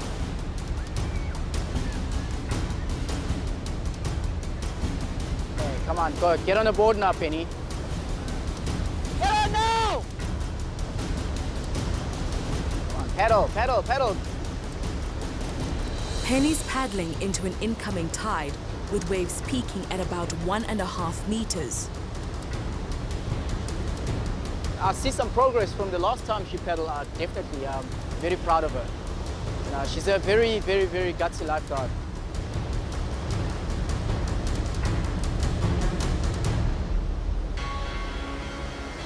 Yes, that's it. There you go, yes! Woo! Nice. Stay on it, stay on it, on it. Nice, Penny. Woo! Very nice. Damn, I'm so proud of you. That was awesome. How did you find it? Yeah. I just told myself, relax. Just relax and enjoy it. Oh, I'm proud of you. I thought you were getting hammered. I nailed it, yeah. Yeah, you nailed it. Yeah, that's nice. Very, very nice. Thank you. Okay. I'm not scared anymore because I achieved it. That's the whole point, to achieve. Yeah. Penny passes her lifeguard qualification. Her next step in becoming a permanent lifeguard will be a job interview with the Durban municipality. She has high hopes she will fulfill her dream of becoming a lifeguard. Over the festive season, 3.7 million holidaymakers visited the Durban beachfront. the lifeguards took care of 7,248 first aid cases and performed 1,368 rescues. It was pretty much the same as every season that we've dealt with. The same amount of crowds, same drinking, the same fighting. The lifeguards did their job to the T. The partying, the fun, and the sun may be over, but for these heroes, the job of keeping the beaches safe never ends. We'll be here next year doing the same thing and carrying on as we do, eh? We just got to go through the nice stride. Are we here to stay?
This is CGTN, China Global Television Network.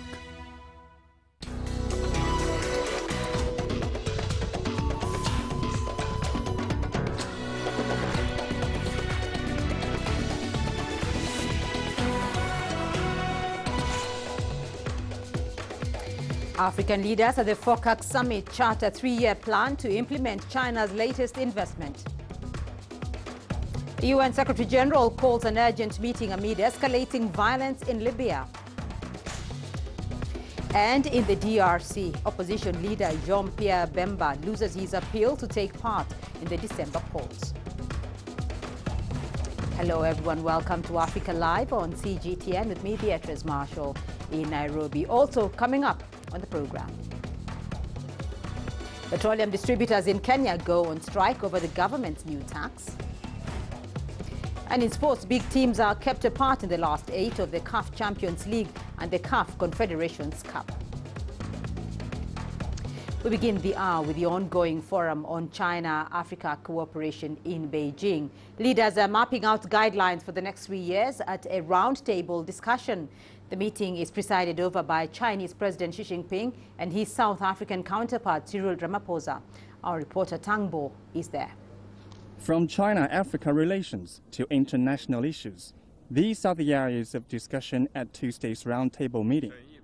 Expected to come out of it, the adoption of a Beijing Declaration on building a stronger China-Africa community and the Beijing Action Plan 2019 to 2021. President Xi hopes all participants can speak freely to exchange views and ideas on international affairs. Chinese Foreign Minister Wang Yi earlier reiterated that the summit is being held to deepen China-Africa cooperation and deal with global challenges. The roundtable meeting paves the way for the summit to set priorities for cooperation in the coming 3 years and beyond. The summit will also launch initiatives to get more Chinese and African people directly participating in cooperative efforts. China also aims to align the Belt and Road Initiative with the African Union's Agenda 2063 and the UN's 2030 Agenda for Sustainable Development. Tambo, CGTN, Beijing. Moroccan Prime Minister Saadine Othmani is one of the African leaders in Beijing for the summit. He says China-Africa cooperation is mutually beneficial and rejects Western claims of colonialism. We have heard President Xi Jinping say that no political conditions will be attached to China-Africa cooperation and Chinese investments in Africa. That's important, as it refutes the argument of China's influence in Africa and clarifies that the cooperation is mutually beneficial. Africa is strong today and is able to defend its independence. It will not become a colony or be exploited by other countries. We are confident in the future development in China-Africa cooperation. African leaders trust China, and they also trust themselves. President Xi Jinping has announced China will extend $60 billion in financing to Africa. The funds will be provided in the form of government assistance as well as investments and loans. The sum includes $15 billion in grants, interest-free loans and concessional loans, and $20 billion in credit lines. $10 billion has been set aside for a development fund, while another $5 billion will finance trade in Africa. President Xi Jinping says Chinese companies have been encouraged to invest at least $10 billion in the continent over the next 3 years. Well, let's get to more on that now. CGTN Africa anchor Lindy Mtongana is in Beijing with the very latest for us. Lindy, good to see you there. Can you talk us through the highlights of the second day of the summit? Well, Beatrice, as you mentioned in that report a little earlier, today, of course, has been the day of round-table meetings. That's, of course, being presided over by President Xi Jinping, but they have been chaired by the co-chair of this year's FOCAC Summit, South African President Cyril Ramaphosa. Essentially, each of the FOCAC members have had an opportunity to respond to yesterday's events, in particular, the 8 initiatives that were presented by President Xi. And, of course, that ends with a concluding declaration. It's understood, it's known as the Beijing Declaration, as well as the Beijing Action Plan, and collectively those will set milestones for cooperation over the next 3 years. Now, we are expecting a press event to take place. There, of course, we will, President Xi Jinping will present himself to the media alongside South African President Cyril Ramaphosa and the new co-chair, the new African co-chair for the next Beijing Summit, and we'll certainly bring you that as and when it happens. Well, Lindy, this is arguably the largest gathering of African leaders outside the continent. And as a journalist, how important is it to tell this kind of story from an African perspective? I think, Beatrice, myself and many of the other African journalists here were looking at this from a slightly different perspective than perhaps our Chinese counterparts. We were looking, at least I can just speaking for myself, I can say that I was looking to see the ways in which African leaders were asserting themselves at this event. And by that I mean asserting the African agenda. We know, of course, the African Union was strongly represented here, and they really brought to the table the African Union's Agenda 2063. And it's in these ways that us African journalists will be looking for the ways in which, or looking at the ways in which African leaders are really putting their objectives on the table and seeing, of course, how China responds to that. And it's been interesting to see just how closely aligned now the Belt and Road Initiative is to Africa's Agenda 2063. And I think that will be a key marker for the relationship between China and Africa going forward. Lindy, there are rather investment-driven activities, though, taking place on the sidelines of the summit. We do know a business forum took place yesterday. Give us some insight into some of these meetings.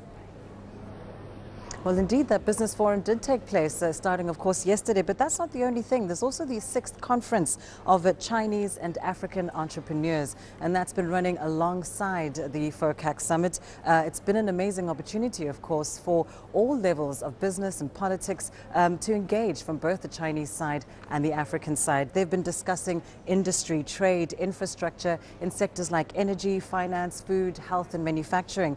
It's particularly symbolic and particularly significant because of one of the announcements that came out of Xi Jinping's 8 initiatives yesterday. He added, of course, that China will look to increase imports from Africa, but particularly non-resource imports. And so, of course, the doors open for many discussions on new opportunities for businesses and business people from both China and Africa. All right, Lindy Mtongana, following developments for us in Beijing. Thank you. President Xi Jinping and his wife Peng Liyuan held a banquet in the Great Hall of the People on Monday. This was to welcome the foreign leaders and dignitaries attending the summit. Top party and state leaders from China also were in attendance. President Xi addressed his guests, noting significant progress in China's relations with Africa, especially towards shared goals. South African President Cyril Ramaphosa, who is also the forum's co-chairperson, has praised China as a reliable partner in realizing the African Union's Agenda 2063. He says FOCAC is a great platform for promoting South-South cooperation. After the banquet, guests were entertained by various performances combining both Chinese and African elements. You're watching Africa Live. Still ahead on the program. Mali's president finally inaugurated after weeks of contention. And South African authorities are investigating what caused a deadly explosion in the Western Cape.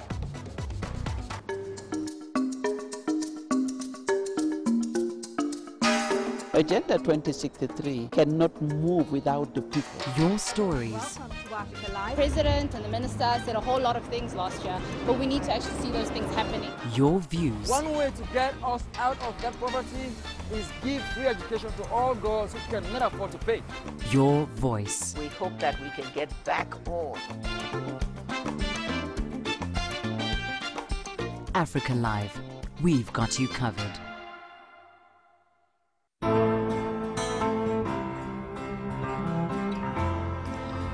My home country lies at the foot of Africa, the southernmost tip of our beautiful continent and the unique point at which two great oceans meet. Now on a clear day in Cape Town, you can just make out Robben Island, the place where Nelson Mandela was jailed for so long.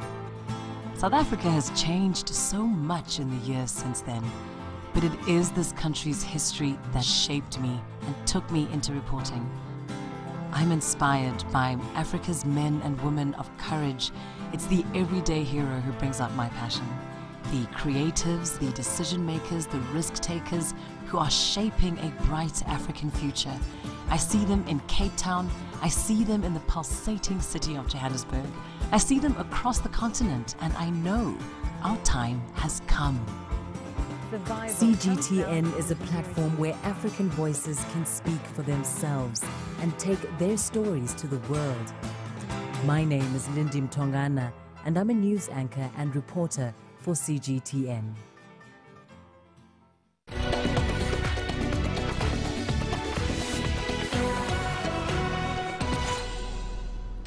Robot Sofia, the world's first humanoid robot, has been hogging the limelight for some time now. But what many do not know is that her software was partly developed in Ethiopia. ICOG Labs is located in Addis Ababa, and its founder has high hopes for young Ethiopians. Chaumgono has more. Sofia is one of the world's most sophisticated humanoid robots. Well, since I don't have a biological sleep pattern, my dreams are more aspirational than like your unconscious cinema. But I think that as my artificial intelligence develops, my mind will be online for longer and longer periods of time. She was partly developed at Ethiopia's ICOG Labs, which has customers in the US, Canada, and China.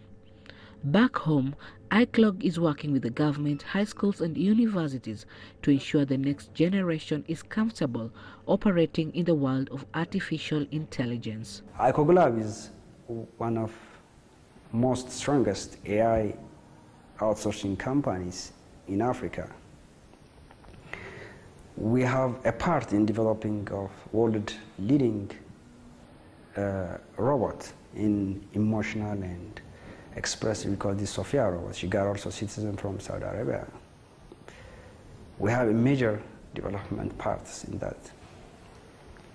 We are building the world leading AI blockchain platforms. We call this SingularityNet.io. We are a core participant of this one. So I can say that we are in the leading edge of AI and blockchain. Although the tech space here is still in its infancy, ASEFA is confident that with the right support, AI and other kinds of innovation could give Ethiopia the push it needs to catch up and even bypass other countries. If a kid in Gambella, if he creates software and he wants to expand it to across the Africa or Ethiopia, how you evaluate that software? How much that software worth Is it the next Snapchat or the next Facebook? How did you evaluate that one? There is no way of evaluating such type of softwares in Ethiopia. To get loan, to get fund, or to have some sponsor or funding or some sort. That's what I'm saying. While the world embraces new technology, there are concerns that the rise of robots will lead to job cuts. However, some researchers like Asefa believe that AI will never advance to human levels and rather will create a growing demand for skilled workers like the young people he's training in Ethiopia. Chom Hono, CGTN. Well, let's return to the proceedings in Beijing now and to the FOCAC Beijing Summit 2018 currently taking place. And let's get some reaction to developments coming out of the FOCAC Summit with political analyst Gideon Chitanga from the Political Economy South Africa. Gideon, welcome and thank you for joining us. Now, let's start with how African economies are able to use the Chinese investment to pull through their unique challenges. Give us examples. Thank you so much. I think that African countries find themselves in a unique position where they have a booming younger population, highly in need of employment opportunities. They're also a group of emerging, innovative young entrepreneurships and entrepreneurs emerging in various African countries. Then the African private sector is increasingly becoming very dynamic with more indigenous players instead of outsiders who are investing in African countries. So that in its own creates very important opportunities in the sense of new investments and partnerships where there is potential for capital coming out of China to boost all these opportunities. I think that different African countries where the economic conditions are either stable or conducive will be in a position to immensely benefit from Chinese investment and Chinese aid into these African countries where this aid and investment would be directed to these sections of society. Let's look at where that investment is likely to be directed to, Gideon, because leaders at the FOCAC Summit are now mapping out a 3-year plan on how to use the newly announced $60 billion cash injection. What would you say, though, should be the one common factor for African nations to use this investment in a way that creates a win-win environment for China and Africa? So there is talk across Africa of a fourth industrialization. This is an emerging new consensus where African countries are thinking of how to industrialize, fitting into the Agenda 2063 as defined by the African Union. So I think that if political leaders and civil society and the private sector practitioners in Africa were to pull their minds together, they could leverage this 60 billion of aid, which is coming into Africa without strings attached, which means that they can innovate around it and maximize the benefits to make sure that the goals of Agenda 2063 can be realized for the whole continent. President Paul Kagame of Rwanda and South Africa Cyril Ramaphosa have rejected that notion that Africa's deepened relationship with China is a sort of form of colonization. Now, President Ramaphosa says it is a view of the detractors. China is equally undeterred by that view. So who are these detractors and why the criticism and why would they formulate such a narrative? I would not want to necessarily use the word detractor, but I want to understand this in the context of what China is exactly doing and challenging what had become a traditional way of doing things or of doing business or of engaging multilaterally and bilaterally. So this engagement was defined by Western engagement with African countries and the history of colonialism. So the emergence of China and the type of aid and investment it's offering to Africa without strings attached is actually challenging conditionality, which has been a very important or dominant aspect in how Western countries have intervened in the internal domestic affairs of African countries. So the critique basically emerges from that perspective. But however, we must acknowledge certain issues which are detrimental to the relationship between China and African countries. And indeed, at this FOCAC meeting, there are quite a number of issues which President Xi referred to as in need of being transformed in actually making sure that the relationship between China and African countries is indeed transformative. So he talks of petty projects, or what I would call pseudo projects, in the name of Chinese investment. He talks about the focus on extractive commodities only. He also mentions that China must be seen going forward to also be consuming a large portion of goods that are produced from Africa. This sensitivity to the needs and the interests in African countries, I think, is very important in terms of redefining our relations going forward. The second thing I would want to mention is the idea that whenever relations are turned around, narratives become contested, because this is such a huge political issue at a global level, at a multilateral level, and at a bilateral level. And I think that as much as a lot of political leaders and business leaders are improving in terms of their faith and trust in the relations between China and African countries, China needs to invest, particularly in African communities, in think tanks in Africa, in the civil society in Africa, so that this understanding of its role in the development of Africa is appreciated by local communities, by people in the academia, by pan-African think tanks, and the narrative and the knowledge can be sort of intensified in the process of consolidating this important and developing a transformative multilateral engagement between China and Africa. All right, Gideon Chitanga joining us there from Johannesburg. Thank you for your insights. Let's now look at other stories we are following for you this hour and go to Mali. The swearing in of President Ibrahim Boubacar Keïta is taking place in the capital, Bamako. This is Keïta's second and final term in office. The inauguration brings to an end a highly charged runoff election. The opposition refused to accept the outcome of the polls, claiming a voter fraud. The Electoral Commission found that Keïta won 67% of the votes cast, a clear majority over his rival Soumaïla Cissé. The opposition headed to court, but Cissé's petition was rejected due to insufficient evidence. But this is not the end of the campaign season in the West African nation. Malians are set to vote in legislative elections next month.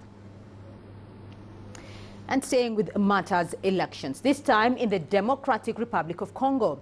The Constitutional Court has barred former Vice President Jean-Pierre Bemba from running in the upcoming presidential polls. The court stated that the Electoral Commission had been correct to invalidate Bemba's candidacy. The authority had earlier refused to accept Bemba's application, as he is still facing a witness tampering conviction at the International Criminal Court. The former warlord's conviction on crimes against humanity was overturned late last year, and he was released from jail last month. He returned home with many opposition supporters, hoping he would run for president. However, his witness tampering conviction remains outstanding. South African authorities are trying to determine what caused an explosion at a munitions plant just outside Cape Town on Monday. At least 8 people are dead and several others unaccounted for. Residents in surrounding areas say the blast rattled doors and knocked out windows. The munitions plant is partially owned by state arms maker Denel. It manufactures explosives-related products for armed forces and police in South Africa and worldwide. The United Nations mission in Libya has called for an urgent meeting to discuss the ongoing violence in Tripoli. According to a statement released by the UN Secretary General Antonio Guterres, the meeting is aimed at pushing for dialogue between the warring factions. At least 41 people have been killed in the past few weeks and 1,800 families displaced in the renewed conflict. A fragile ceasefire agreement signed last week has already been breached.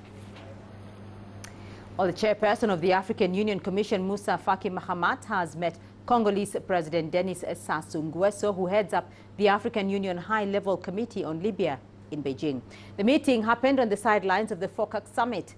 Escalating violence in Libya has been a concern for the United Nations and the African Union.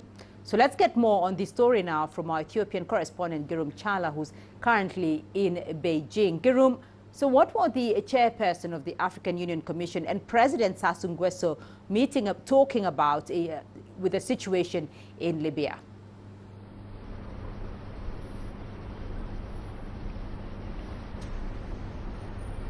Beatrice, as you understand, the situation in Libya remains dire, both in terms of humanitarian or the continuation of conflicts, and the death of people has also continued. This is a worrying factor both for the African Union Commission and the United Nations at the same time. There were many peace efforts being exerted towards bringing all parties together, but none of them succeeded as to bringing all of them under the same table so that the solution can be found for Libyan problems. Now here in Beijing, the African Union Commission chairperson, Mohamed, and President of Congo, Sassou Nguesso, who is also the chairperson of the high-level committee on Libya, held discussions. The point of the discussion is one and the same. They were saying that we should reinstate, we should try again in bringing these parties together. This time they have decided again to form perhaps a committee again, which is going to strengthen the efforts started already of bringing the parties together for a national reconciliation conference, which is supposed to be held in Libya soon. So the two sides discussed about that, and we're hoping that this time around the idea of bringing together the parties for a national reconciliation will hold some sort of water or fruit, if you like. It could bear some fruit so that Libyan parties can stop fighting and can bring peace back to their country. Well, Girum, Libya was well on its way to relaunching a national reconciliation process. So exactly what happened to that?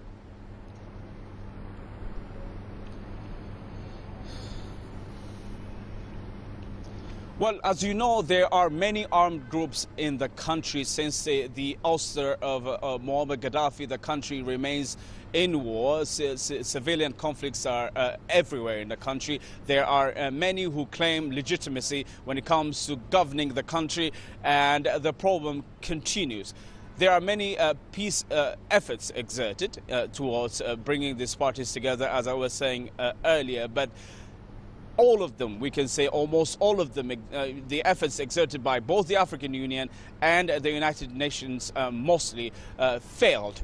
So the only solution now is to try again, as per the request of the African Union, because the AU has been asking time and again to take the driving seat to bring these parties together. But the problem is the armed groups in Libya who are still seeking the upper hand when it comes to leading the country. And it's not going to be easy for anyone who's trying to strike any peace deal in that country, not anytime soon at least.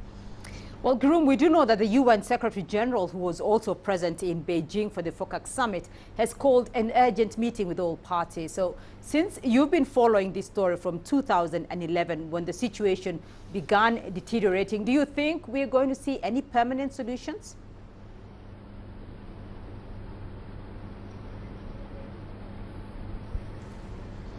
Well, first of all, there is a complaint from the African Union side that we've been hearing since 2011.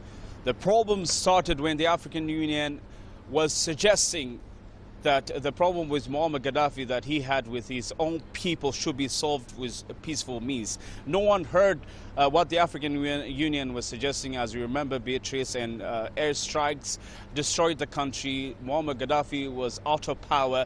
Now we find Libya in a situation that it is now, and solutions, as I was saying earlier, are not really close by. So the United Nations has tried time and again after that to strike a peace deal between these parties who are fighting amongst themselves to take a upper hand. The UN even assigned special envoys after a special envoys. None of them succeeded till today. Now, the African Union has requested again, saying this time around that we should be the ones who should provide African solutions for an African problem. Libya has been an important member of the African Union Commission for a long time, and the African Union should be, and using its own diplomats, the one to strike a deal amongst these parties. So whatever the United Nations is trying Many are saying, even here in Beijing on the sidelines, discussions should follow the AU's way this time around, at least, so that solutions can come sooner than later. But the UN is still trying, as you have said, but this time around we hope that it's going to be held under the auspices of the African Union's efforts. Beatrice. Right, Jerome Chala joining us there from Beijing. Thank you. Now, British scientists are trialling new ways of combating the armyworm outbreak in Africa. Almost all sub-Saharan countries have reported infestations of the caterpillar. It's threatening the food security of more than 300 million people on the continent and has decimated up to 50% of maize harvests. Maize is a staple food in sub-Saharan Africa. Scientists are looking at solutions that do not rely on expensive or harmful pesticides. We're looking at the crop variety, seeing if we can get more resistant crops. Then secondly, we're looking for repellent intercrops that can be used as a kind of push to push the pest away. And then we're also looking for attractive track crops. That's the third thing, so you can divert the insect to another area away from the crop. The ultimate aim would be, if this system is a success, would be to roll it out to other crops in other countries, not just beans and peas and beetle pests of those crops, but as many different crops. It's sort of almost an alternative to pesticides, is how we would envisage it, or complementary to pesticides. In Brazil, former President Lula da Silva has vowed to appeal a court order banning him from running in the October polls. Even though da Silva is behind bars for money laundering and corruption, he's widely popular in Brazil and has been leading opinion polls for months.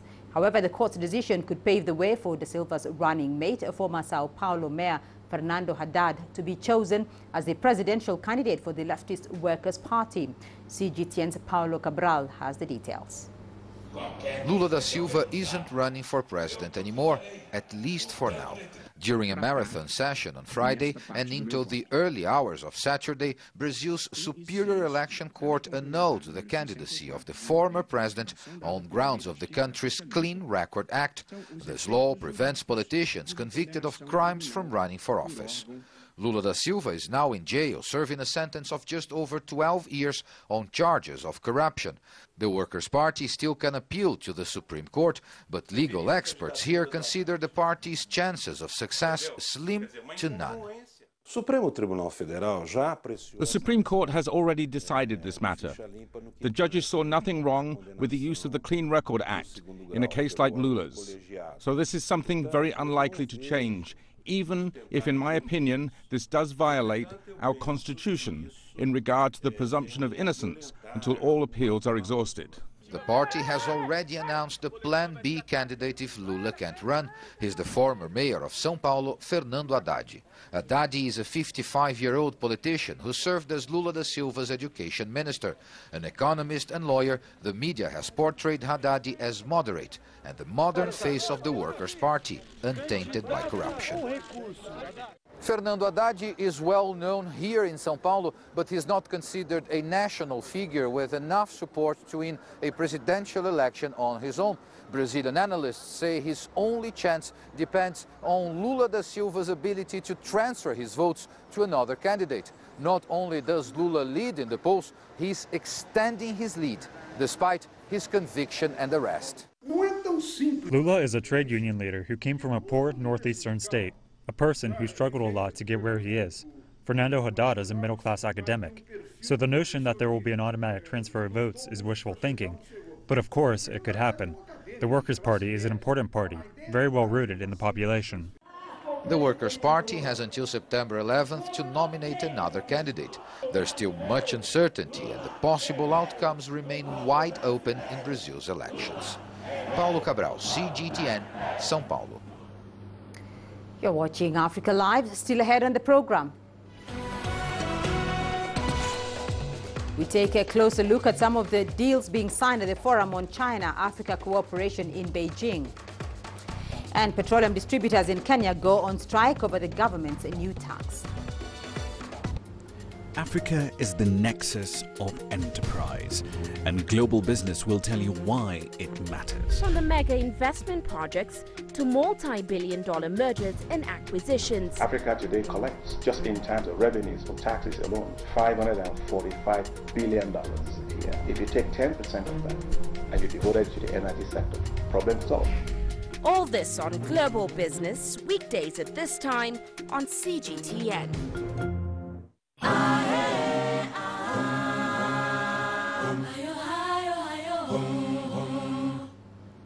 China and Egypt have signed several deals at the Forum on China-Africa Cooperation in Beijing.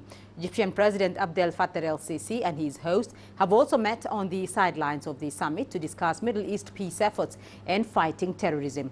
CGTN's Yasser Hakim reports. Chinese President Xi Jinping's meeting with Egyptian President Abdel Fattah el-Sisi is the fourth between both sides in the last 3 years. According to a presidential statement, the two leaders discussed issues pertaining to the developments in the Middle East and efforts to counter terrorism. FOCAC has become one of the main events that Egyptian officials look forward to every year. It's a culmination of the strong relationship between China and Egypt in the last few years, not only politically, but the economic front as well. And in Beijing, several deals were signed to further strengthen the economic partnership. Most significant was the electrical railway train to be established by China and a number of projects in the new capital under construction. The electric train will link different cities to Cairo, while there will be many Chinese projects in the new capital. But I have to note that the Chinese investments are only $700 million to $1 billion. This is very low in spite of the huge efforts by the leaders to increase the amount. The problem has been in Egypt because it took so long to issue licenses to investors, as well as the lack of infrastructure. This is all changing now and being improved with the help of China. New Chinese investments are now expected to exceed $5 billion, giving a boost to Egypt's economic reforms. But it's also a catalyst to the cooperation in the Belt and Road Initiative launched by Chinese President Xi Jinping. It's vital because China will be establishing projects and industries along the Belt and Road. Egypt can host Chinese factories or assembly plants that will re-export to the rest of the world. Egypt's maritime and ports will benefit as a logistical transit destination for trade along the route. Experts say with Egypt's location in the Arab world and its status as president of the African Union, it hopes to play a pivotal role in linking China's Belt and Road Initiative to Africa and the Middle East. Yasser Hakim for CGTN, Cairo. Chinese President Xi Jinping says the country will invest in 8 major initiatives in Africa. These include not only familiar sectors like infrastructure, but also new areas like green development. Professor Wang Yiwei from the School of International Studies at China's Renmin University explains how China's investment portfolio is expected to change in the coming years. The driving forces between China and African corporations, I think, is more and more not just government-driven, but market-oriented. They focus more on the long-term economic growth and development for Africa. And let this development benefit more people. Inclusiveness and I think more focus on the sustainable development of Africa. Africans deserve and need more investment. Actually, Chinese investment is lag behind of the America, UK, and France. It's only ranked number 4. So we need more invest. But with Chinese investment, different with the West, it's more focused on what the Africans need. So contribute to the long-term economic growth, like infrastructure, industrialization, industrial park, all this. And then in the long term can solve the problem, not just the burdens of the Africans' long-term economic growth. Now, at the last FOCAC Summit held in Johannesburg, South Africa in 2015, President Xi Jinping proposed 10 major China-Africa cooperation plans. Let's take a look at how these have panned out over the past 3 years. Chinese projects have created some 900,000 jobs in Africa in industries ranging from transportation to the manufacturing of electrical utilities. China has been Africa's largest trading partner since 2009. From 2000 to 2017, trade volumes increased 17 times, and China's investments into Africa surged more than 100 times. In 2017, China's trade with Africa jumped 14% year-on-year to $170 billion. Chinese companies play a major role in creating jobs on the continent. A 2017 McKinsey report assessed over 1,000 Chinese firms operating in 8 African countries. It shows 89% of the employees are local. In Kenya, petroleum distributors have gone on strike. They are protesting the government's implementation of a 16% tax on all petroleum products. Kenyans have already begun to feel the impact of the tax, which came into effect on the 1st of September. Wilkista Nyabwa has more. Hundreds of trucks sat in the parking bay outside Nairobi's main fuel depot, while the truck drivers attended a meeting convened by their leaders. Here, members of the country's independent petroleum distributors resolved to stop supplying fuel to outlets across the country. This in protest over the 16% value-added tax, which has seen petrol prices rise sharply. We don't want the VAT thing, and it is not acceptable to us. We don't even know how to work with it, and we don't even know where to get the money to pay. The economy is so much pressed, and we are even straining to do what we do because the fuel in Kenya is actually overtaxed. We don't have any other extra thing to give. Members of the association claim they control 55% of the retail market. Their participation in the strike could cause a major shortage and a crisis. The ripple effect of the hike in the price of fuel is already being felt across the country, with most public service vehicles charging more. Before, we used to buy fuel worth 100 shillings and make 500 shillings profit. Now, 100 shillings is worth very little. Our neighbors are selling fuel cheaper than Kenya. You see, with the rising prices in fuel, it will mean that now every commodity rises up, from transport sector, agriculture sector, power generation sector. Now, where is the common mwananchi left? Parliament amended the law last week to postpone VAT on fuel for 2 years, but the amendment is yet to be signed into law by President Uhuru Kenyatta, who is attending the FOCAC Summit in China. Already, a section of petrol stations across the city are receiving fewer clients as a section of motorists choose to park their vehicles, hoping for a reprieve from the high fuel prices. Wilkista Nyabwa, CGTN in Nairobi, Kenya. South Africa is back in recession. Figures released earlier today show that the economy contracted by 0.7% in the second quarter. That's the second straight contraction after first quarter figures showed a regression of 2.6%. Manufacturing, which led the decline in the first quarter, has slipped even further. The latest Purchasing Managers Index shows that activity is at its lowest levels in 13 months. Sumitra Naidu breaks down the numbers for us. It's touch and go at the moment. South African growth figures have been on a seesaw this year. First quarter growth figures shocked the markets as the economy contracted 2.2%. Ongoing declines in the manufacturing sector could see another contraction in the second quarter. We've seen surprisingly big pullback in manufacturing. That's a bit of a blow because that's what government said. Minister of Finance said, just watch, we said the recovery will be led by the manufacturing sector. Well, it isn't. The only sector which has got some growth prospects is the financial sector, and that must reflect the rest of the economy quite soon. The manufacturing sector is showing one of the worst declines in 13 months, losing more than 100,000 jobs between April and June. A weaker currency and uncertainty in the global markets are also impacting on the economy. There's no foreign direct investment, there's no domestic investment. Consumers are holding back because of the election coming up in a year's time. And it's the same for the business sector. So there's not that spend coming through. And there is a risk of a second consecutive quarter-on-quarter regression.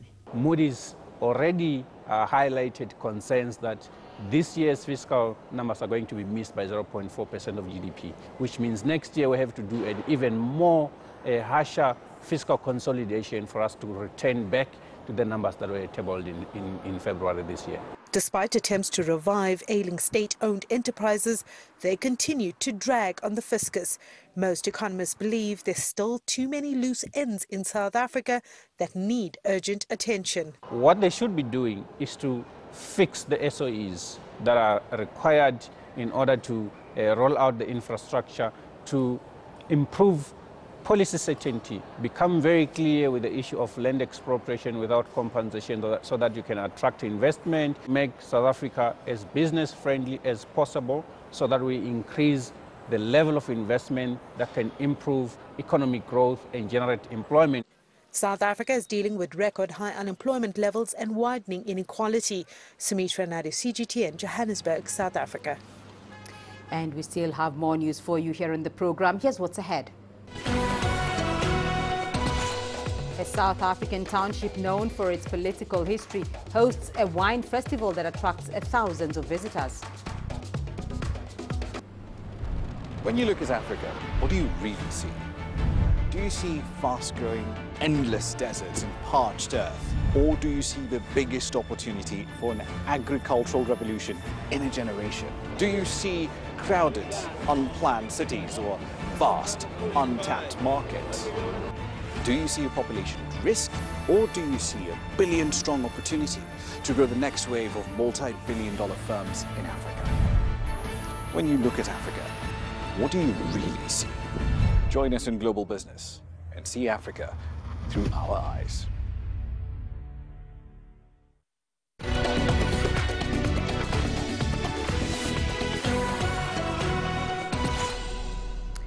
To South Africa now, where we are celebrating local food and drink. Soweto is one of the townships known for its unique culture, especially its annual wine festival. The event attracts thousands of people from around the country. CGTN's Julie Shire went to see what all the fuss is about. The Soweto Wine Festival has grown into one of the most popular events on the township's calendar, attracting around 7,500 people from all over the world. Soweto is the biggest township in South Africa, probably one of the biggest township brands in the world. Where we are, Kliptown, at this square, is where the Freedom Charter was signed, which is basically the foundation of our constitution. So there's historic value to being here. Bringing wines into here, as you see, we have premium brands that we've brought because we respect that this is a growing market that's consuming wines, and we need to come and remind them of what brands are available in the market and what they can get. But two, we promote tourism and therefore economic development here. South Africa has a rich history of winemaking. The festival showcases a range of delicious wines from winemakers from across the country who now want to tap into this enormous township market. We want to show experimental artisanal craft wines in the Soweto market. We want to bring something that's a little different. We want to expand people's taste horizons and get them to taste and meet new winemakers and range of wines on offer. Wine lovers had a chance to enjoy a variety of wines in their own neighborhood and make a toast to former President Nelson Mandela with a wine named after Madiba. I think it's very special, especially since it's a Mandela centenary celebration, and for them to be in collaboration with the vineyards and bring out such nice wine. You know, sometimes they just take wine and just slap on a name on it and for just PR, but this is definitely wine that's worth tasting. Yeah. The thing I love about Soweto is that people tend to experience a lot of new things, especially at these kinds of events that you see here. So I appreciate what organizers like these do, because they basically just give out great experiences and they teach people and they show them exactly what other people can do out there, which is a good thing. As attitudes change in South Africa's Soweto township, a new wine reality grows. Organizers say the festival rakes in about $3 million in revenue. The Soweto Wine Festival is an opportunity for wineries from all over the country to tap into a middle class that people really don't consider. The buying power of Johannesburg lives in Soweto. People in Soweto love quality products. You are talking to a discerning audience, or people that really enjoy quality food, quality drinks, quality experiences. I'm a wine drinker, I enjoy wine, and at the Soweto Wine Festival you experience premium wines from South Africa. Expanding a palate in South Africa, that's what this wine festival is trying to do, and it hopes to tap into the growing sector of black middle-class drinkers. Julie Shire, CGTN, Soweto, South Africa. And staying in South Africa and the other end of the country, a street food festival is serving up authentic local cuisine to tantalize the taste buds. The annual 10-day event attracts food enthusiasts ranging from master chefs to members of the public looking for inspiration. CGTN's Travis Andrews went to check it out. Cape Town may have some of the world's best fine dining restaurants, but it also has a vibrant and growing street food scene, and it's easy to see why. With food this good, why bother even dressing up? The South African Street Food Festival has grown into a platform that continues to make inroads into the culinary and social habits of many foodies, all drawn in by the same passion.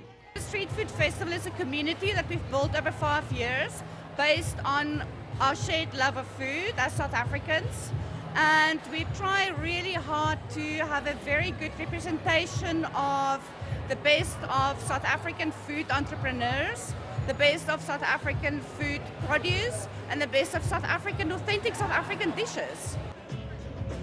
Such as traditional Cape Malay curries, with the spiced condiments to go, and lamb cooked street style, with the flatbread and salads, as well as a local take on Valencia-style paella.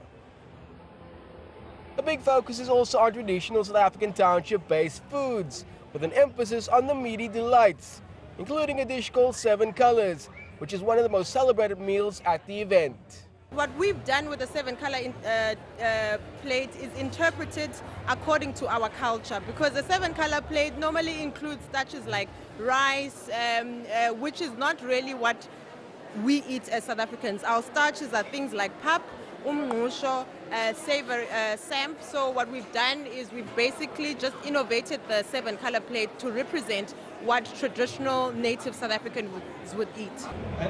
For those wanting to master the art of baking, a live audience with a master baker was meant to give people the skills to create their own bread in their homes or in street stalls that some may be thinking of opening. Now, the food festival is not just about indulging the palates, it's also about creating new opportunities for those wanting to enter the industry. Such as these guys, who are workers at the popular meat merchants Frankie Fenner, who were given the opportunity to start their own business, making gourmet burgers and sausages from the leftover cuts. We have tried to put together all the trims that we can use at Frankie Fenner, as in starting this thing that we want to sell in the township. So we have a lot of things like we do ham at Frankie Fenner, so we have a lot of juice that comes out when you cook ham.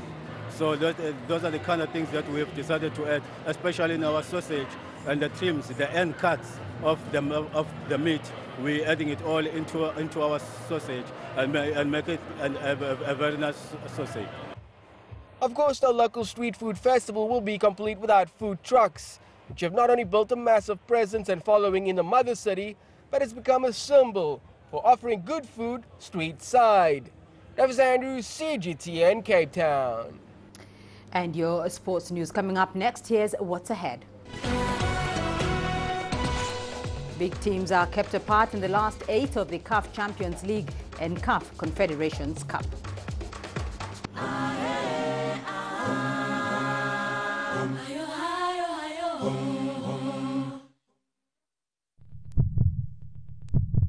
Africa, where champions are made, records are broken, legends are born. We're there for every goal, for every knockout, for every step of the way. Match Point, only on CGTN.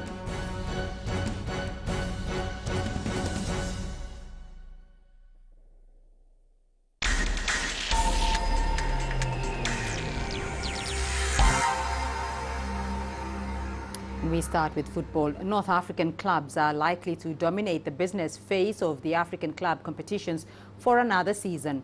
Big names were kept apart in the quarter-final draw of both the CAF Champions League and the Confederations Cup. CGTN's Adel Makhroui breaks it down for us. An early North African clash in the quarter-finals this year may give way for other clubs to find a way to Africa's top club trophies. In the Champions League, Algeria's Sitifian meets Morocco's rivals Wydad. For Tunisians, the draw will see only one of their champions, Espérance du Tunis or Étoile du Sahel, reach the semi-finals. We would have liked to meet them in the final, so that the trophy remains in Tunisia. We had promised our fans and Tunisian fans that the title would stay in the country this year. It's yet another significant presence from North African countries in the CAF Champions League quarter-final, with 5 countries coming closer to the title. But it's the 3 other countries that are indicating that competition is rising from other African regions. The sole representative for South Africa, the Angolan champion Primeiro de Agosto, begins the quarter-finals against DRC's TP Mazembe. While Guinea's Horoya runs through a tough bid against Africa's giants Al Ahly, as they are eyeing their 9th title this year. For the Al Ahly fans, the African title is the biggest deal. We've managed to remain competitive in tough circumstances since 2013, even when the league was cancelled because of the political situation in Egypt. Now, after 8 years, we hope that 2018 will be the year of our 9th title. In the Confederation Cup, the number of North African countries drops to 4. 2 of them clash in the quarter-final, El Masri from Egypt and the Algerian USM. Morocco's 2 teams in the competition will face the 2 sides of the Congo River, with Raja set with Kara Brazzaville and Berkane with DRC's AS Vita, the 3rd Central African club in both competitions. West meets East in the Confederation's first match between Rwanda's Rayon Sport and the Nigerian Inyimba. The draw reflects the level of club management and power North African countries have. Hopefully that will continue. Still, I see from Central and South Africa, countries like Congo, football is getting stronger there in a noticeable way. As Arab clubs eliminate one another in the early stages of the quarter-finals, their number in the competition may turn out to be irrelevant. Adil Mahroui, CGTN, Cairo.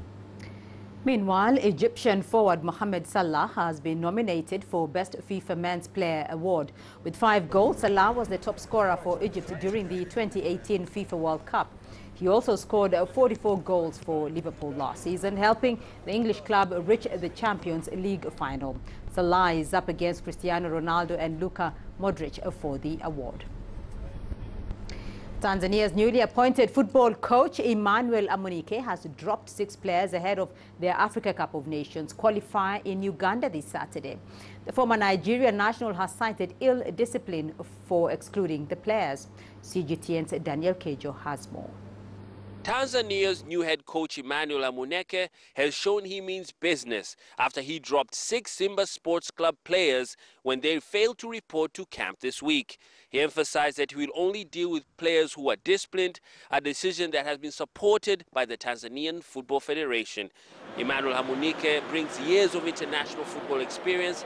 He was assistant coach when Nigeria won the FIFA Under-17 World Cup trophy for his record 4th time.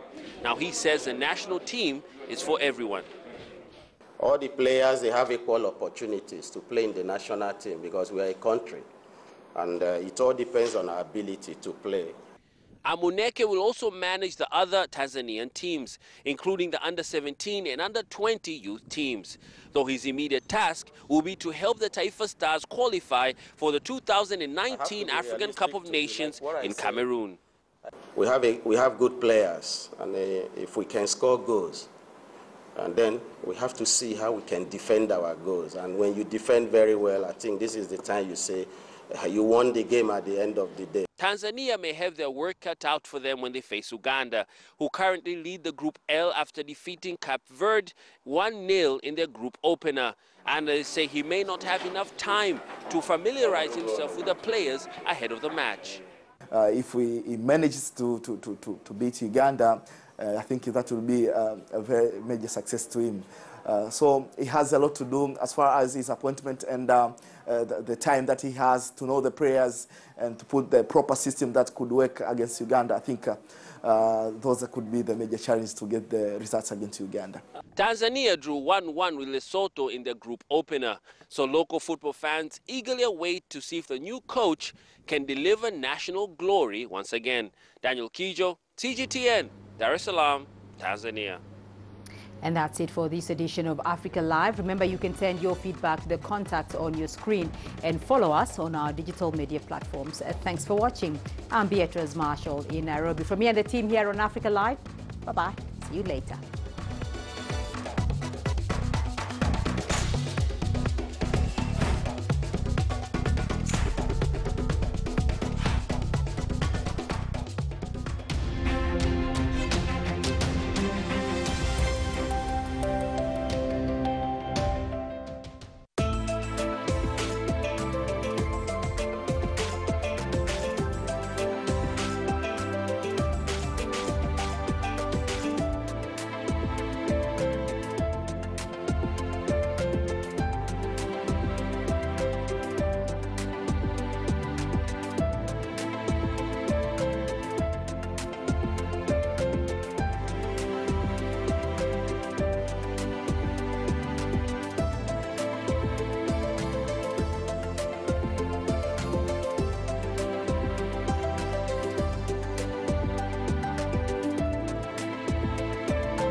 This is CGTN, China Global Television Network. Live from CGTN Beijing, this is Asia Today. Hello and welcome. I'm Zhou in Beijing at 7 p.m. here in the Chinese capital. Coming up on Asia Today. The Forum on China-Africa Cooperation closes in Beijing after leaders mapped out their next 3 years of cooperation. In-depth discussion on the main talking points from the two-day summit. Russia resumes its airstrikes in Syria's northwest after U.S. President Donald Trump warned Syria and his allies against trying to recapture the jihadist-held province of Idlib. Plus, Japan urges its people not to underestimate the power of Typhoon Jeddah. Japan has learned its lesson 25 years ago with this major typhoon of this class. We'll bring you the latest reports from the country's western regions.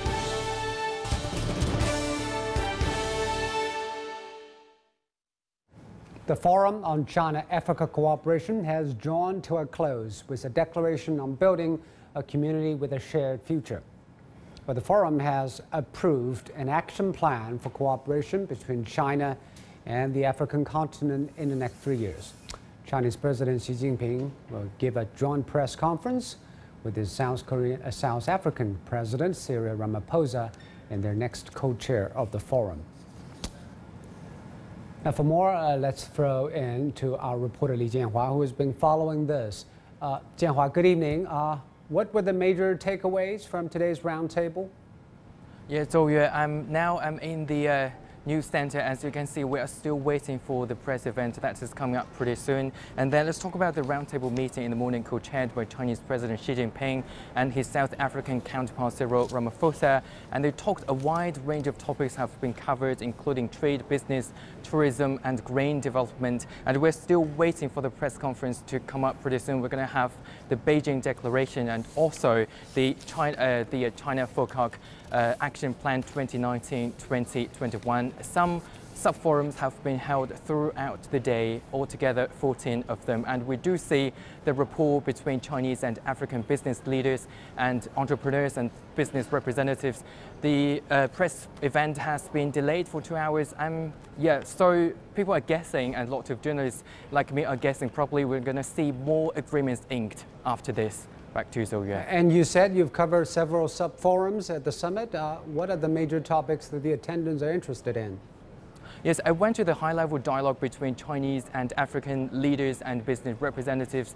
And like I said just now, you can see the rapport and also you can see the frank comments from both sides. This is the cooperation between China and African countries, but you can also see the cooperation within Africa, within the continent itself. And there is another forum that we should take notice of is the Global Energy Interconnection Forum. This is going to bring a sea change to the Africans' lives. I just came back from 6 African countries, and I do see a shortage of power, especially in countries like Uganda and Malawi. Yesterday, I talked to some African leaders and officials on power supply, and to give you a better understanding of how serious that is in a Ugandan village or even in the capital of Uganda, let's take a look at this. Flying over a village in Uganda, hidden under the trees, is a typical African village one that suffers from power shortages.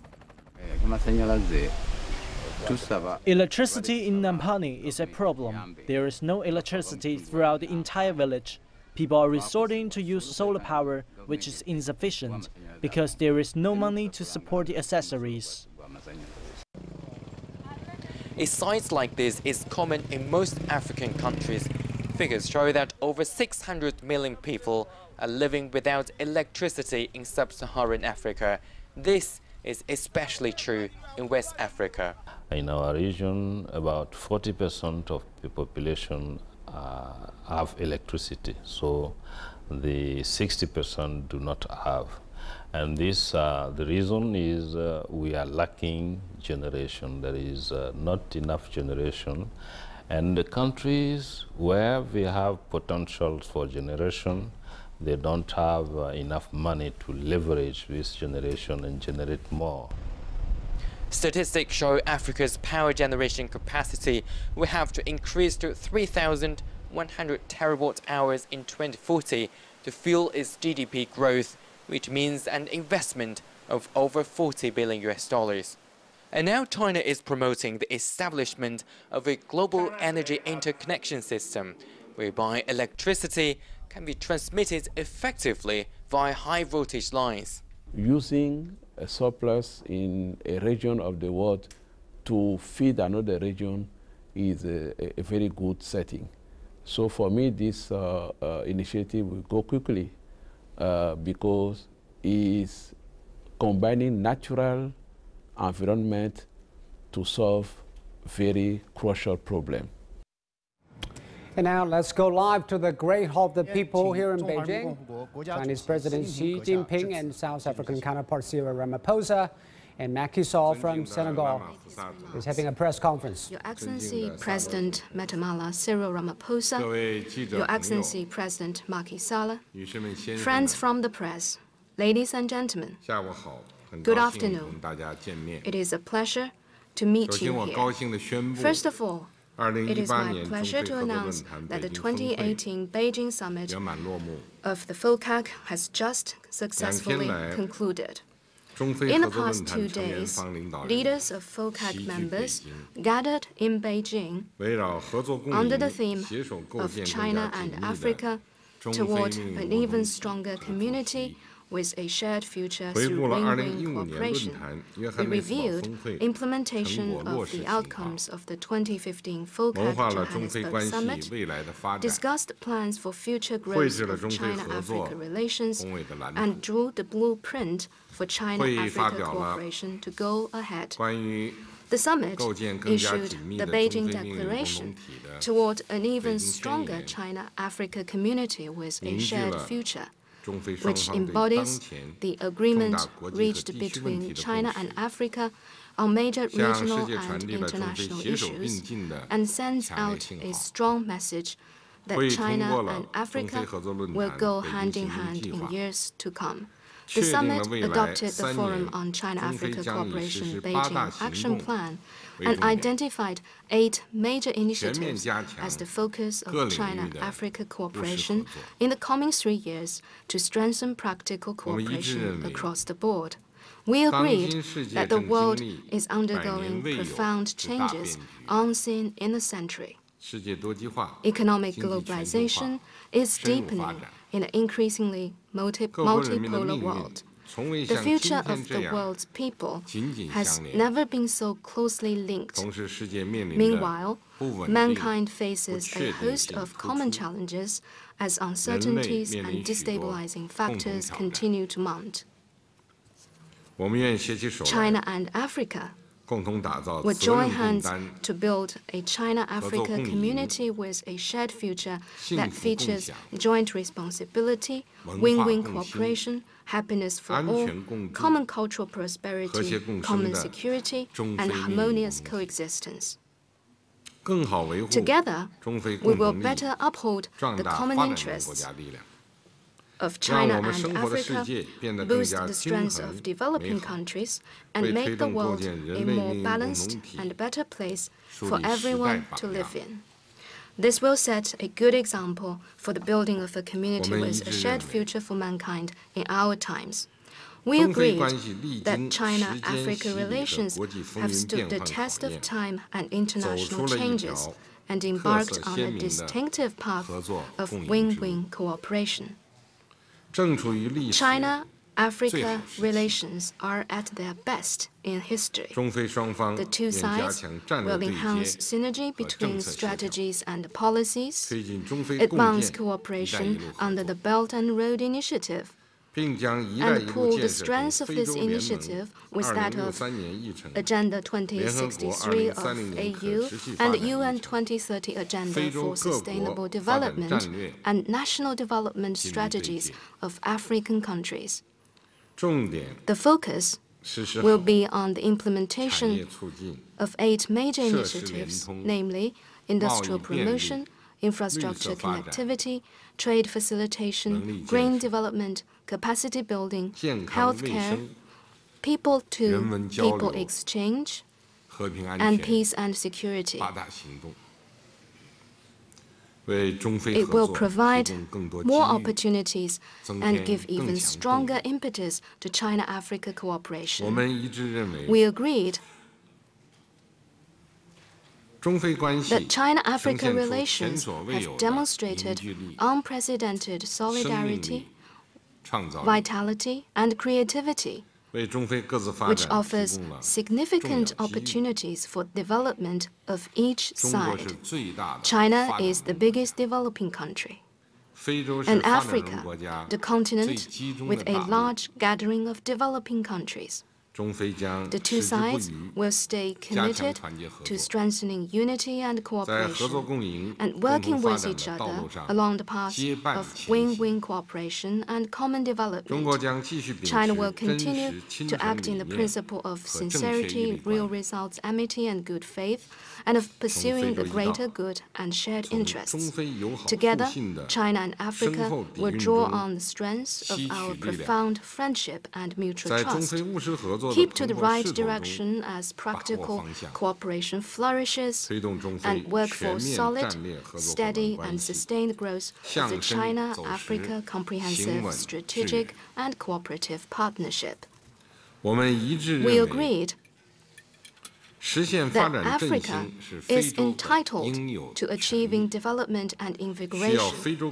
This requires both the hard work of African countries and their people and the support from the international community. China-Africa cooperation, as part of the international cooperation with Africa, follows the principle of mutual benefit, openness, and inclusiveness. We hope that Africa's international cooperation partners could learn from each other, leverage their respective strengths, build synergy, and jointly contribute to peace and development in Africa. While conducting cooperation with Africa, all parties of the international community need to respect the sovereignty of African countries, listen to Africa's voice, take Africa's stance seriously, and deliver on the promises made to Africa. The meeting has completed all items on the agenda. Chinese and African leaders have reached significant common ground and spoken with one voice on all major issues. The Beijing Summit has achieved great success and produced significant outcomes. It has opened a new chapter in the history of China-Africa relations and set a new milestone for South-South cooperation of our times. Over the past few days, Chinese and African leaders also had intensive bilateral meetings during this friendly gathering of the big China-Africa family. And some African heads of state and government paid or will pay bilateral visits to China. I had bilateral meetings with all the African leaders who attended the summit and visited China. And tomorrow and the day after tomorrow, I will continue to have some bilateral meetings with them. We had in-depth exchange of views and reached broad and significant common understanding on our respective bilateral relations and issues of shared interest. 18 years ago, FOCAC was established to answer the call of the times. Since then, it has grown strong and prospered as China-Africa cooperation continues to flourish.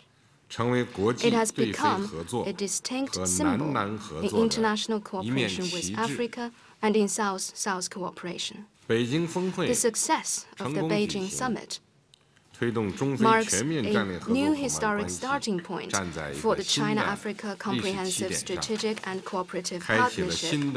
We are about to set out on a new journey in history. We need to work together to substantiate and strengthen FOCAC and deliver on the outcomes of the Beijing Summit in full and in real earnest, so that China-Africa cooperation will bring tangible benefits to our peoples. Ladies and gentlemen, as the Beijing Summit comes to a conclusion, I wish to express my heartfelt thanks to African leaders attending the summit. Their hard work,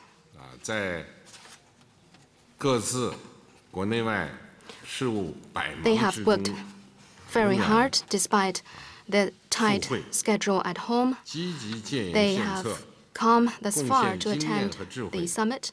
They have made active contribution, and their valuable experience and great wisdom have all contributed to the great success of the summit. In particular, I wish to thank President Cyril Ramaphosa for working closely with me over the past 2 days to co-chair the summit. And I thank South Africa for the excellent job it has done as co-chair of FOCAC.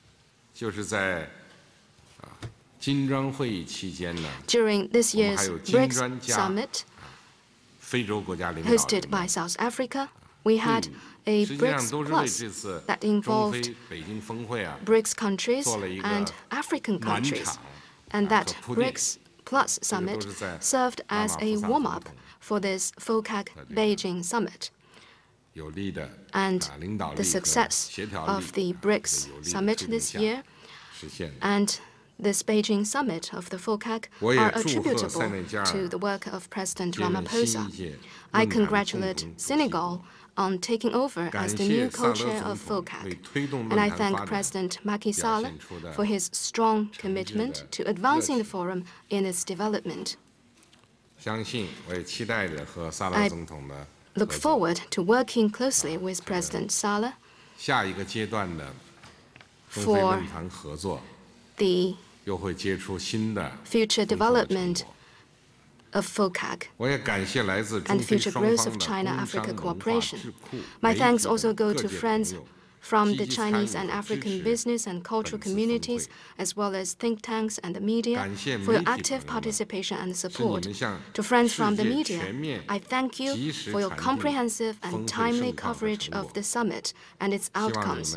I hope you will continue to follow the development of FOCAC and support China-Africa relations. And in particular, I want to thank the warm-hearted citizens of Beijing. Many African leaders have told me that the Beijing citizens have extended to them warm hospitality, and the citizens of Beijing are also proud of this grand summit of the FOCAC. I am convinced with our concerted efforts and with strong support of the over 2.6 billion Chinese and African people, we will meet our goal of building an even stronger China-Africa community with a shared future. China-Africa relations will embrace an even brighter future. Thank you.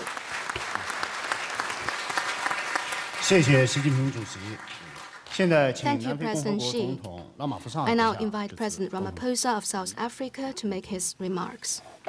Your Excellency President Xi Jinping, President of the People's Republic of China, Your Excellency Macky Sall, President of the Republic of Senegal, members of the media, ministers who are here, and government officials, and ladies and gentlemen.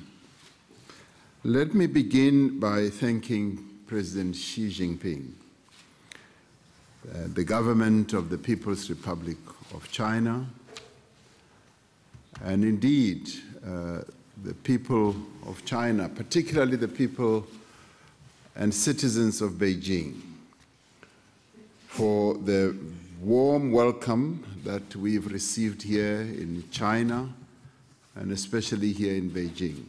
I must echo what President Xi has said about the people of Beijing, that they received us with great warmth, great friendship, and wherever we went, we just saw smiling faces, and many of them kept waving at us, taking photographs, and being quite happy and pleased that we were here in their city. They never, for 1 minute, displayed any displeasure, any impatience, and we were most impressed also with the cleanliness of the city and just everything in Beijing. So Beijing was most welcoming.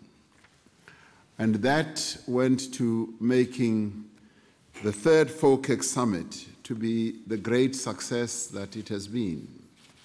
It contributed a great deal, and I would say that this has been a historic summit in more ways than one. It has also been heartening to witness the spirit of cooperation that prevailed amongst the leaders from Africa during the deliberations. And this underlined the deep bonds of friendship and mutual understanding between China and the countries from the African continent. And the success of the summit owes much to our shared commitment to develop this partnership further so that it continues to benefit all our people, the 2.6 billion people that we're all about these past few days. We all acknowledge that in order to reap the benefits of globalization and the rapid development of technology, we need to work even more closely together, and we need to share knowledge and capabilities amongst us. We further acknowledged the many achievements of FOCAC over the past 18 years since its inception, and its values as a platform to accelerate development in Africa. While noting the progress that has been made over the past 18 years, we accept that there is much more that still needs to be done to ensure that there is stability and there's prosperity and inclusiveness in our respective countries.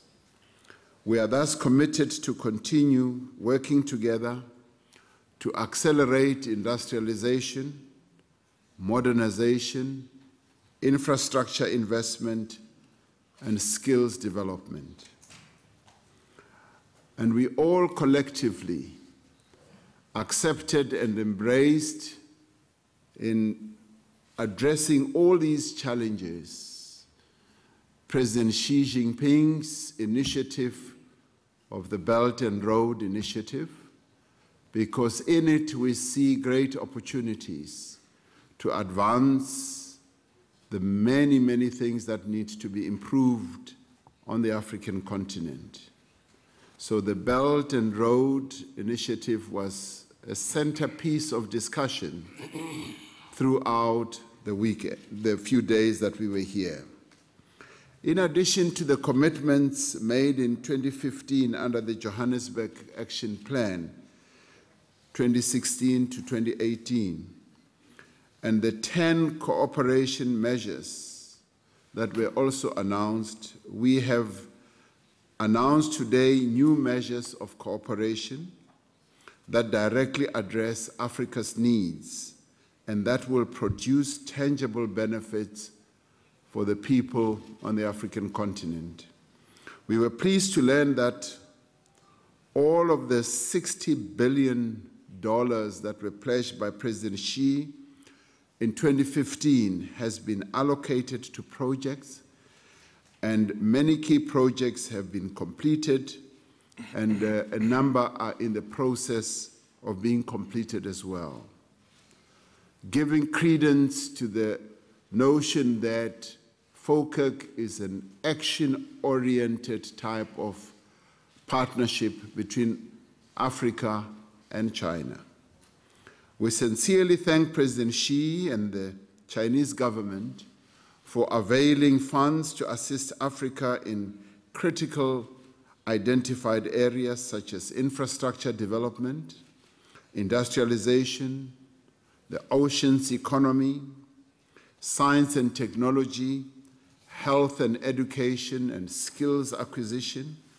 We further agreed that the fruitful partnership between our governments should extend also between relations amongst our citizens in all spheres of life, meaning that we need to encourage the people-to-people type of contact between the peoples of China and the peoples of Africa. In this regard, we are committed to continue pursuing opportunities for increased people-to-people contacts so that our partnerships can be comprehensive. And the people-to-people contacts can manifest themselves in many ways: exchange student studies, tourism, and many, many other initiatives that we can all embark on. Our people are our greatest asset, and we will continue investing in them through skills development and human resource capacity development, particularly for women and young people. There was a proposal to consider building a China-Africa Cooperation Center for Ocean Science and the Blue Economy. China and African states are also planning to build the China-Africa Research Center for the development of green agriculture. This will promote investment, technical exchanges, and joint research into food security. In the area of energy, we agreed to establish a China-Africa Energy Technological Cooperation Center in Africa. In addition, valuable research into the sustainable development and utilization of natural resources will be facilitated by the joint establishment of the China-Africa Geoscience Cooperation Center. China will construct the Africa Capacity Development Institution in Harare in Zimbabwe, which will go a long way in supporting the implementation of the African Union's Agenda 2063. While we are pleased that China-Africa trade has increased exponentially and that China is Africa's #1 trading partner, we agreed to work hard to increase Africa's value-added exports to China. And we are particularly pleased that President Xi and the government of the People's Republic of China is quite open and they welcome this development. They would like to see real meaningful trade taking place between Africa and China through value-added goods. The summit reaffirmed that a stable, peaceful, and rules-based global order is absolutely critical for our collective development and prosperity.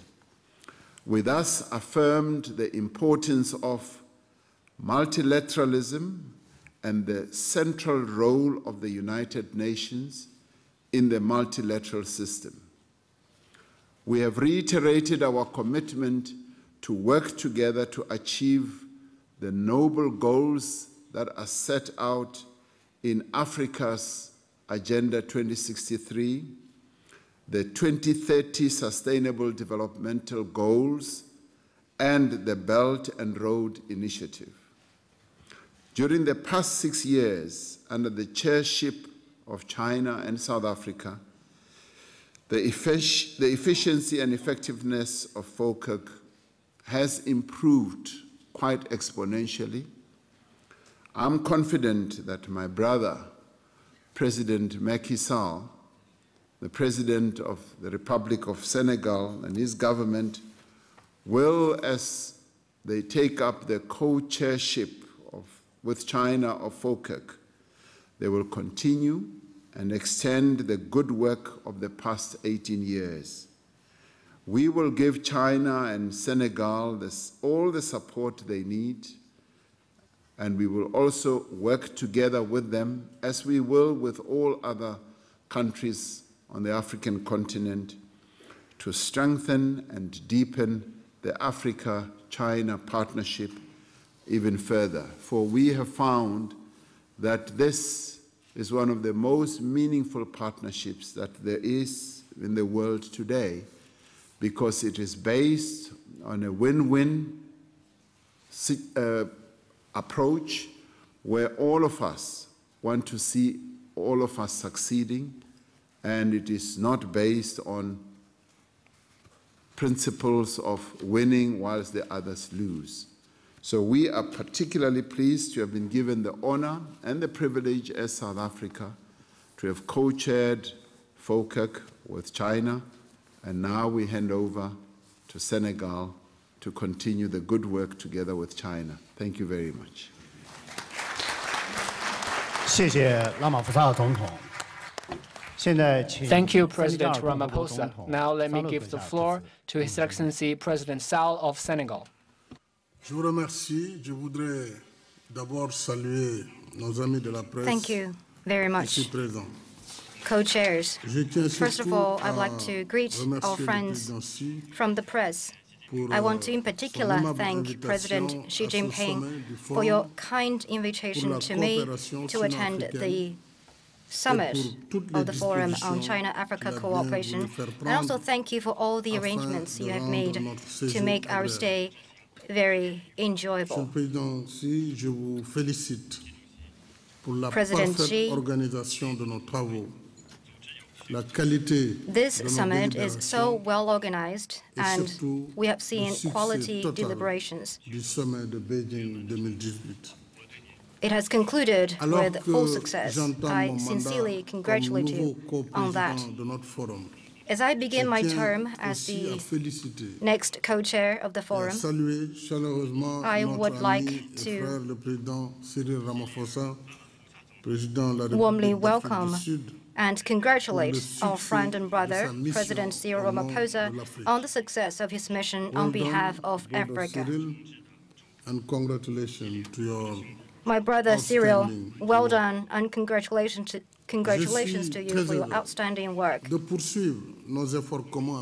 I'm very pleased to be able to continue with our joint efforts with President Xi Jinping. Since President Xi invited me on a state visit in February 2014, I have had the opportunity to meet with President Xi several times.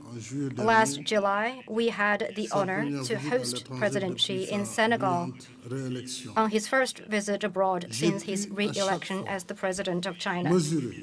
I have always been able to be impressed by the depth and clarity of his vision of the world, as well as the strength and sincerity of his commitment to China-Africa relations.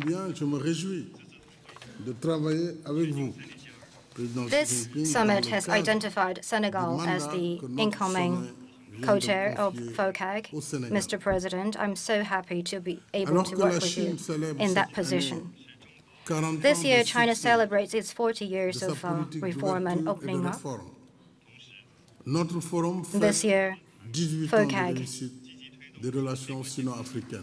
celebrates its 18 years of successful China-Africa cooperation. Over the course of the past 18 years, we have made significant progress in our efforts to increase mutual understanding, strengthen our political relations, and strengthen our economic cooperation. Our efforts have paid off greatly. China-Africa relations have entered a golden age. China and Africa trust each other. Our relations continue to move forward. It is because our relations is based on a sincere friendship in the struggle for the decolonization of our countries, and is based on the principle of equality, mutual respect, and mutual benefit. Since the Johannesburg Summit in 2015, China and Africa have further strengthened our relations and accelerated the implementation of our cooperation programs. I want to thank President Xi Jinping for delivering on the 10 cooperation plans he announced in Johannesburg. In particular, the financial support of $60 billion.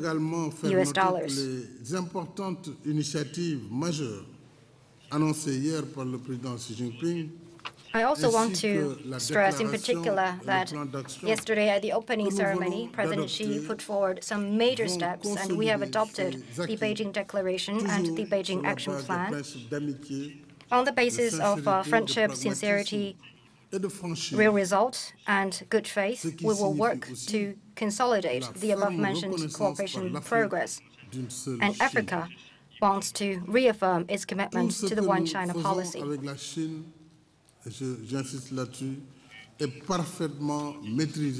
Our cooperation with China is proceeding smoothly, including in the financial sector and in the field of peace and security. We will not be distracted by some comments on our cooperation, and looking forward, we enjoy a brighter prospect. Our private sectors will be more actively engaged in the overall China-Africa cooperation, and the Belt and Road Initiative is advancing steadily. Next year, 2019, China will host the second Forum on International Cooperation. Africa will give China full support in hosting a successful second forum, and also in hosting the upcoming International Imports Expo in Shanghai. As the new co-chair of FOCAC, I will be taking part in Hangzhou, the summit on China-Africa private sector cooperation the day after tomorrow.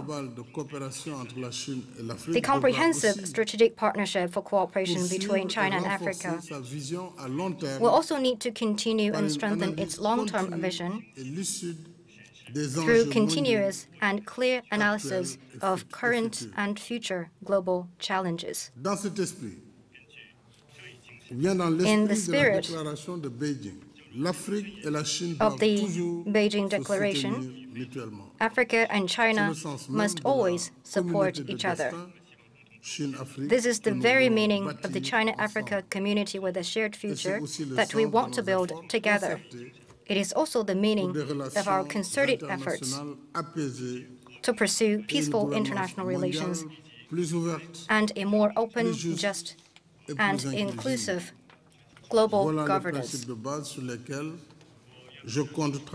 These are the basic principles on which I intend to work closely with our friend President Xi Jinping to further reinforce the achievements of FOCAC and to bring our relations and friendship to a higher level. Thank you very much. Thank you, President Salah. That concludes the press conference. I want to thank three leaders for their presence. Thank you very much. Well, that's the press conference from Chinese President Xi Jinping, South African President Cyril Ramaphosa, and Senegalese leader Macky Sall. They're the co-chairs of the China-Africa Cooperation Forum. President Xi once again reiterated the importance of his vision for the community of shared future for both sides. And President Ramaphosa also said that the partnership between China and Africa is probably one of the most important partnerships in the world. And taking over from the co-chair, Senegalese leader Macky Sall once again reiterated the win-win nature of this kind of cooperation. And this is the press conference at the end of China-Africa Cooperation Forum, this time in Beijing. And experts and scholars from different fields of governance and trade have also been watching the summit closely. Many have shared their belief in the cooperation between the two sides is not only multidimensional but also mutually beneficial. I've always viewed China's engagement with Africa as a multidimensional engagement, and one that has indeed been a win-win for both regions. By this, there are some ideas that can be garnered from China, and related, for example, to how to effectively roll out health services in rural areas. Many other, development practices that China has been successful at. I think Africa can learn from. It is normal for African countries to accept China's idea of building a moderately prosperous society. Not like some other countries, China has not imposed its will on African nations. I think the close ties between China and Africa are due to their common goals for development. They are not making some political alliance. China has no ambition to impose its political system on African countries. It's focusing on the development of Africa, and it is unreasonable to make the issue of development into a political one. This view can only slow Africa's development. The people of these countries that are being the recipients of aid, and what do they say? They're seeing positive effects in their lives. I think we should let them be the judges of whether Chinese cooperation is good or bad, not Western media. And you're now watching Asia Today here on CGTN. We'll take a short break and be back in a minute.